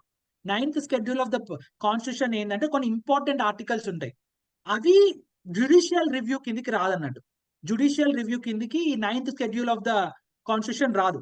సో అట్లా మన గవర్నమెంట్ అట్లా చేసింది. 9th షెడ్యూల్ అని ఒకటి వాళ్ళు ఒక ఇన్నోవేషన్ చేసి ఈ మా జ్యుడిషియల్ సిస్టమ్ చాలా ఇబ్బంది పడుతున్నది, మమ్మల్ని వర్క్ చేయనిస్తలేదని చెప్పేసి వాళ్ళు 9th షెడ్యూల్ ఆఫ్ కాన్స్టిట్యూషన్ తెచ్చి ఈ జమీందారీ సిస్టమ్ ఒక పాలసీలు ఇంకా చాలా ల్యాండ్ రిఫార్మ్స్ అవన్నీ 9th షెడ్యూల్ లో పెట్టుకోవడం జరిగింది. ఆ 9th షెడ్యూల్ లో పెట్టుకునేసరికి దాని జ్యుడిషియల్ రివ్యూ కిందికి రాదు. మళ్ళీ 9th షెడ్యూల్ లో కూడా ఏ రకమైన పాలసీలు వస్తాయి అనే దానికి కూడా ఒకటి ఉన్నది ప్రాసెస్. అది మన దాని డీటెయిల్కి వెళ్తలేము, మీరు తెలుసుకోవాలంటే తెలుసుకోవచ్చు దాని తర్వాత. సో ఇది 9th షెడ్యూల్ లో పెట్టారన్నట్టు, ప్రొవిజన్స్ 9th షెడ్యూల్ లో పెట్టడం జరిగింది. సో ఇప్పుడు democratic charter of the polity, unity of the country, mandate to build a welfare state, sovereign democratic republic status, equality of status, opportunity of individual, secularism and freedom of conscience and religion, government of laws and not of men. రాజుల కాలంలో రాజులు loss చేస్తుండే, ఇప్పుడు మనం government loss తో నడిపిస్తాం, constitution తో నడిపిస్తాం. ఎవరు ఒక పెద్ద మనిషి వచ్చి ఒక లా చేస్తా అంటే కుదరదు. సో ఇవన్నీ మనం basic structure of the constitution లో వచ్చినాయి అన్నట్టు. ఇప్పుడు ఈ basic structure of the constitution A government కానీ ఇప్పుడున్న ప్రభుత్వము గత ప్రభుత్వాలు ఎప్పుడు కూడా గత 200 ఏళ్ళు వచ్చినా దీన్ని టచ్ చేయలేరు అన్నట్టు. సో ఈ బేసిక్ స్ట్రక్చర్ చూసినాం కదా, 75 ఇయర్స్ లో బేసిక్ స్ట్రక్చర్ తేవడం జరిగింది. అంతేకాకుండా ఇంతకుముందు చెప్పినా కదా, రైట్ టు లైఫ్ ని ఆర్టికల్ 21 ని మనం ఎక్స్పాండ్ చేసినాం చాలా వరకు. ఎక్స్పాండ్ చేసి ఇవి 2 ఎగ్జాంపుల్స్ గా చెప్తున్నా అన్నట్టు. అంటే 75 ఇయర్స్ లో మన కాన్స్టిట్యూషన్ ని చూడాలంటే కాన్స్టిట్యూషన్ రాకముందు ఏమైంది, constitution drafting stage founding moment లో ఏమైంది, కాన్స్టిట్యూషన్ వచ్చినాక ఏమైంది కూడా మనం తెలుసుకోవాలన్నట్టు. ఈ 3 ఫేజెస్ ని తెలుసుకుంటేనే మన రియల్ గా నోయింగ్ అవర్ కాన్స్టిట్యూషన్ ఒక డెఫినేషన్ వర్క్ షాప్ ఒక టైటిల్ కి న్యాయం చేసినట్టు జరుగుతుంది. కాన్స్టిట్యూషన్ రాకముందు ఏమైంది, ఫౌండింగ్ మూమెంట్ ఏమైంది, వచ్చినాక ఏమైంది, వచ్చినాక ఈ లాస్ కూడా ఇంపార్టెంట్ అన్నాడు. ఈ జడ్జిమెంట్స్ ఇవన్నీ కూడా ఇంపార్టెంట్. రైట్ టు లైఫ్ అనేది దాదాపు 75 ఇయర్స్ లో ఈ విధంగా సిరీస్ ఆఫ్ జడ్జిమెంట్స్ లో ఇన్ని రైట్స్ ఉన్నాయి రైట్ టు లైఫ్ లో అని చెప్పడం జరిగింది సుప్రీంకోర్టు. రీసెంట్ గా March 21 రోజు రైట్ టు క్లీన్ ఎన్విరాన్మెంట్ కూడా ఒక రైట్ అని చెప్పింది సుప్రీంకోర్టు. అంటే మన క్లైమేట్ చేంజ్ పరంగా మన దేశంలో ఉన్న ప్రతి ఒక్క పౌరులకి ఇబ్బంది జరుగుతున్నది, వాళ్ళు ప్రొటెక్షన్ అందలేకపోతున్నది, వాళ్ళ లైఫ్ కూడా డేంజర్ లో పడుతుందని రైట్ టు క్లీన్ ఎన్విరాన్మెంట్ కూడా ఒక ఫండమెంటల్ రైట్ కింద సుప్రీంకోర్టు చెప్పడం జరిగింది. సో ఇప్పటిదాకా వచ్చిన అమెండ్మెంట్స్ 75 ఇయర్స్ లో మీకు తెలిసి ఇంతకుముందు చెప్పిన 9th షెడ్యూల్ ని మన గవర్నమెంట్ ఇంట్రడ్యూస్ చేసింది 1951 లో. ఇంకా స్టేట్స్ రీఆర్గనైజ్డ్ బై లాంగ్వేజ్ అయింది 1956 లో. సోషలిస్ట్ సెక్యులర్ వర్డ్ యాడ్ చేయడం జరిగింది 1976 లో. రైట్ టు ప్రాపర్టీని తీసేయడం జరిగింది 44th అమెండ్మెంట్ తోని. 1985 లో డిఫెక్షన్ బికమ్స్ ఇల్లీగల్, అంటే ఒక పార్టీలో విన్ అయ్యి ఇంకొక పార్టీకి పోతే అది ఇల్లీగల్ అని చెప్పడం జరిగింది. ఓటింగ్ ఏజ్ ముందు ఆ కాన్స్టిట్యూషన్ వచ్చినాక 1989 దాకా 21 ఇయర్స్ అబోవ్ వాళ్ళు ఓటేస్తుండే, దాన్ని 21 నుంచి 18 కి కుదించడం జరిగింది. 1992 లో ఇంతకుముందు చెప్పిన లోకల్ గవర్నెన్స్ కి సంబంధించి 73rd 74th అమెండ్మెంట్ తేవడం జరిగింది. ఇంకా అలానే 2002 లో free and compulsory education right to education ని తేవడం జరిగింది. 2016 లో ఇంట్రొడక్షన్ ఆఫ్ జిఎస్టి తెచ్చారు, యూనిటరీ ట్యాక్స్ ఉండాలని. 2019 లో weaker section of the people కూడా రిజర్వేషన్ ఇవ్వడం జరిగింది. These are the major constitutional amendments the last 75 years. ఇప్పుడు నేను ఒక వీడియో మీకు చూపిస్తా, దాని తర్వాత మనం కంక్లూడ్ చేద్దాము ఈ వీడియో అయిపోయాక. So At the stroke of the midnight hour, when the world sleeps, India will awake to life and freedom. What do you do as a country when your GDP is 3% and your population 13% of the global total? What do you do when 88% of your citizens are illiterate? What do you do when the life expectancy of your citizens is a meager 32 years? What do you do when you have earned freedom for the first time after hundreds of years of foreign rule? These were some of the questions India faced in 1947, and it's safe to say that India answered with gusto.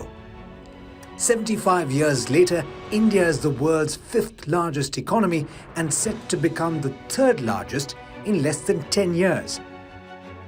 3 out of 4 Indians are now literate, and life expectancy has shot up to 70 years.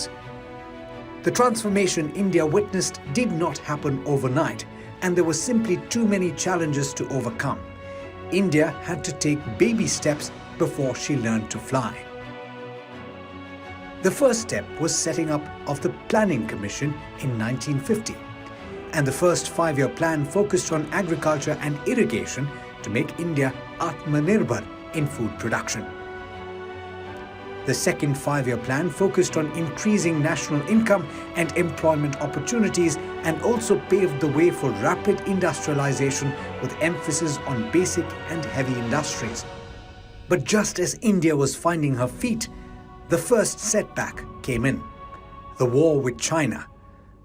Food shortages and price rise became rampant. India had to find a way to stabilize the economy, and it had to be done quickly.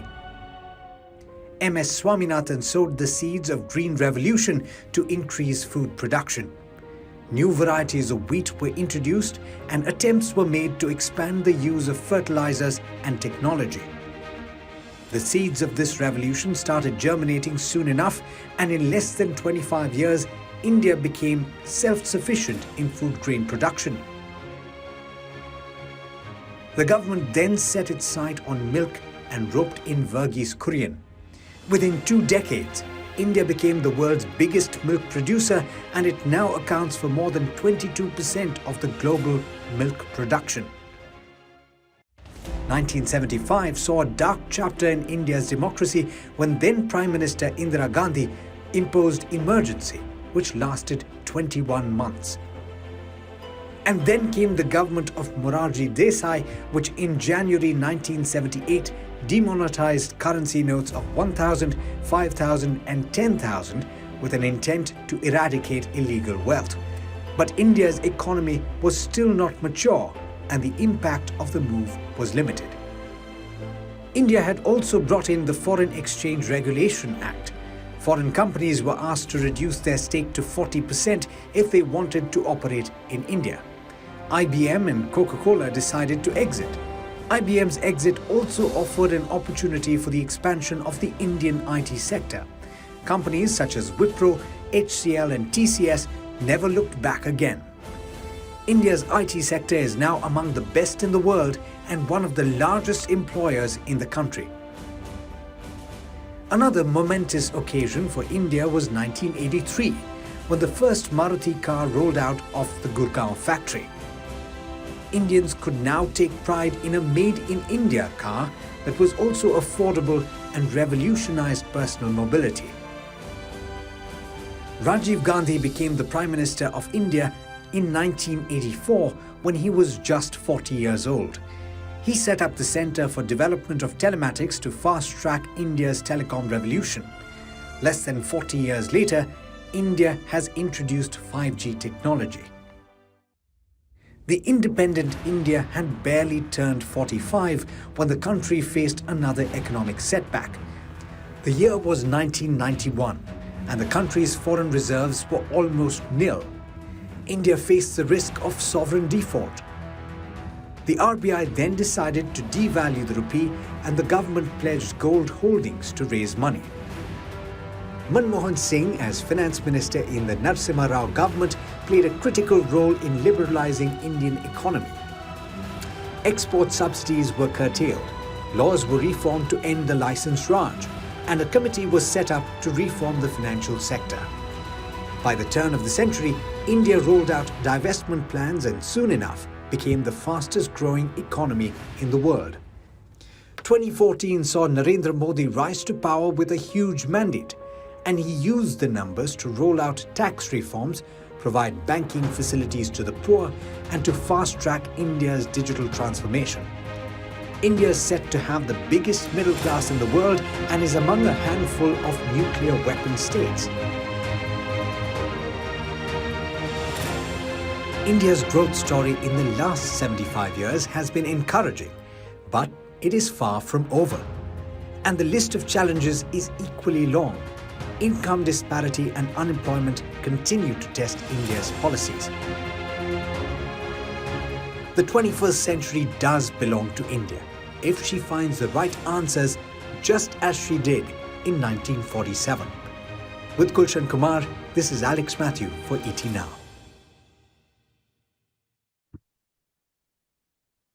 So basically, after 75 years of the Constitution, in first చూసినాం కదా మన slide, దీంట్లో మన famines ఇవన్నీ రావడం, routes రావడం, అది change అయింది. We are able to tackle it. GDP contribution is the world కూడా ఇప్పుడు ఇంక్రీజ్ అయింది. పవర్టీని రెడ్యూస్ చేసినాము 75 years. లిటరసీ రేట్ ఇంక్రీజ్ అయింది, 75కి వచ్చింది ఇప్పుడు 12 నుంచి. లైఫ్ ఎక్స్పెక్టెన్సీ కూడా 72 ఉంది ఇప్పుడు. కానీ ఏదైతే రెండు మారలేదు ఏంటంటే క్యాస్ట్ ఇంకా రిలీజియన్ డిస్క్రిమినేషన్ మారలేదు. డిస్క్రిమినేషన్ అనేది ఇంకా అట్లనే ఉంది. ప్రజల జనత ఇంకా ఇన్ఈక్వాలిటీ, ఎకనామిక్ ఇన్ఈక్వాలిటీ, రిచ్ వాళ్ళు రిచ్ అయిపోతున్నారు, పూర్ వాళ్ళు పూర్గానే మిగిలిపోతున్నారు. ఈ రెండు మారలేదు, మిగతా అన్ని మారినాయి. ఈ వీడియో చూసినాక మీకు అర్థమై ఉంటది, ఇవన్నీ మారినాయి కానీ ఇవి రెండు మారలేదు. సో దాంతో ఈ 75 years ఆఫ్ కాన్స్టిట్యూషన్ లో ఇది మనం చూసినాము. సో కాబట్టి మన కాన్స్టిట్యూషన్ అంటే మన సిరీస్ ఆఫ్ గవర్నమెంట్స్ వాళ్ళ సంబంధించి చేస్తూ వచ్చిండ్రు, కానీ డిఫరెంట్ ఛాలెంజెస్ ఇంకా ఉన్నాయి. కరప్షన్ ఉన్నది, అన్ఎంప్లాయ్మెంట్ ఉన్నది, ఎన్విరాన్మెంటల్ క్రైసిస్ ఉన్నది, ఇప్పుడు ఎకనామిక్ ఇన్ఈక్వాలిటీ ఉన్నది, క్యాస్ట్ డిస్క్రిమినేషన్, రిలీజియన్ డిస్క్రిమినేషన్ ఉన్నది. ఇవన్నీ ఇంకా ఉన్నాయి ఛాలెంజెస్ నెక్స్ట్ 75 years కి. సో కాబట్టి ఇది చూస్తే మీకు అర్థమవుతుంది. హీఈస్ ద నామ్ చామ్స్కీ అని ఒక సైకాలజిస్ట్, ఆయన also a American important prominent figure. ఆయన ఏం చెప్తారు, you can't have meaningful political democracy without functioning economic democracy. మనం డెమోక్రటిక్ పాలిటిక్స్ తెద్దాం అనుకున్నాం కదా అప్పుడు కాన్స్టిట్యూషన్ డ్రాఫ్ట్ చేసినప్పుడు. డెమోక్రటిక్ పాలిటిక్స్ ఉంది, ఎలక్షన్లు అవుతున్నాయి, ఓట్స్ వేస్తున్నారు, కానీ ఎకనామిక్ డెమోక్రసీ లేదు. అప్పుడు కూడా రిచ్ వాళ్ళు అట్లనే ఉంటుండే. మీరు చూస్తుంటారు ఇండిపెండెన్స్ కంటే ముందు రిచ్ ఉన్న వాళ్ళ దగ్గర పైసలు ఎక్కువ ఉంటుండే, పూర్ వాళ్ళు పూర్గానే ఉన్నారు. ఇప్పుడు కూడా అట్లనే ఉన్నారు అన్నట్టు, పాపులేషన్ ఇంకెక్కువైనా. ఈయన ఏం చెప్తున్నారు, పొలిటికల్ డెమోక్రసీ అనేది ఎకనామిక్ డెమోక్రసీ లేదు, రాదు ఫంక్షనింగ్ ఎకనామిక్ డెమోక్రసీ. ఇంకోటి మన అంబేద్కర్ గారు ఏం చెప్తున్నారు, political democracy cannot last unless there lies at the base of its social democracy. What does social democracy mean? It means a way of life which recognizes liberty, equality, fraternity as the principle of life. Social democracy అంటే మన ప్రజల మధ్యలో ఇలాంటి సోదర భావము, ఈక్వాలిటీని ప్రతి ఒక్కరు human being లాగా ట్రీట్ చేయడము, చూడడం లేకపోతే మనం ఎంత పొలిటికల్ ఫ్రీడమ్ తెచ్చుకొని డెమోక్రటిక్ పాలిటిక్స్ చేసుకున్నా సిటిజన్స్ మాత్రం డెమోక్రటిక్ అవ్వరు. కాబట్టి ఈ కాన్స్టిట్యూషన్ ని మనం ఒక రూల్ బుక్ కాకుండా టెక్స్ట్ బుక్ గా చూసుకొని ప్రజల చెంతకి వాల్యూస్ ని తీసుకుపోవాలి, అప్పుడే సోషల్ డెమోక్రసీ ఎస్టాబ్లిష్ అవుతుందని మన అంబేద్కర్ గారు చెప్తున్నారు. So I lend this by sowing another 2-minute video. దాని తర్వాత ఇక అయిపోయింది. So this is a preamble in Telugu. దీంతో మనం కంక్లూడ్ చేస్తున్నాం అన్నట్టు.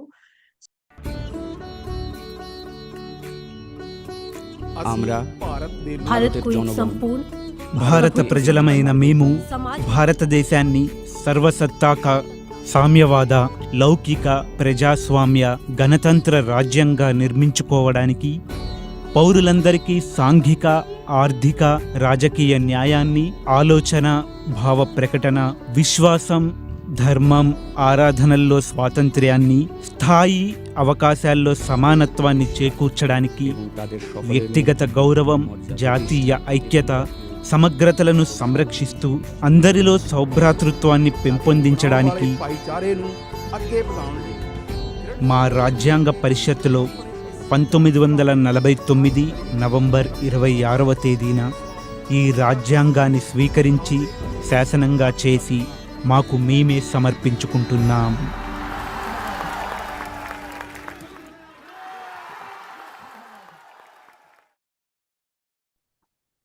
సో అలా మన 1950లో మన కాన్స్టిట్యూషన్ మనం అడాప్ట్ చేసుకున్నాము. అట్లా చేసుకున్నాము, కానీ మన ఈ ప్రియాంబుల్ ఉన్న వాల్యూస్ ని, కాన్స్టిట్యూషన్ వాల్యూస్ ని ఇంకా మన ప్రజల దగ్గరికి తీసుకుపోవాల్సిన అవసరం ఇంకా చాలా ఉంది. ఎందుకంటే మనము మన మన ఇంట్లో ఫాలో అయ్యే మన పర్సనల్ లైఫ్ లో ఒక రిలీజియన్ కానీ ఏదో ఒక ఫిలాసఫీ ఫాలో అవుతాం, కానీ పబ్లిక్ గా బయటికి వచ్చినప్పుడు మన కాన్స్టిట్యూషన్ ఒక వాల్యూస్ పరంగా మనం బిహేవ్ చేయడం నేర్చుకోవాలి. మీరు ఏ రిలీజియన్ నుంచి వచ్చినా, ఏ కులమైనా, ఏదైనా కాన్స్టిట్యూషన్ ఒక వాల్యూస్ పరంగా నడుచుకుంటేనే నిజంగా సోషల్ డెమోక్రసీ అనేది ఎస్టాబ్లిష్ అవుతుంది. గవర్నమెంట్ కూడా కాన్స్టిట్యూషన్ చూసి అక్కడ డైరెక్ట్ ప్రిన్సిపల్స్ ఆఫ్ స్టేట్ పాలసీని తీసుకొని వాళ్ళ పాలసీని డ్రాఫ్ట్ చేస్తేనే ఎకనామిక్ డెమోక్రసీ అనేది ఎస్టాబ్లిష్ అవుతుంది. So thank you everybody. And ఇది మా small initiative to make you aware about our constitution చాలా పెద్దది. మీరు ఇంకా తెలుసుకోవాలనుకుంటే దీని గురించి డిఫరెంట్ రిసోర్సెస్ ఉంటే తెలుసుకోవచ్చు. Thank you.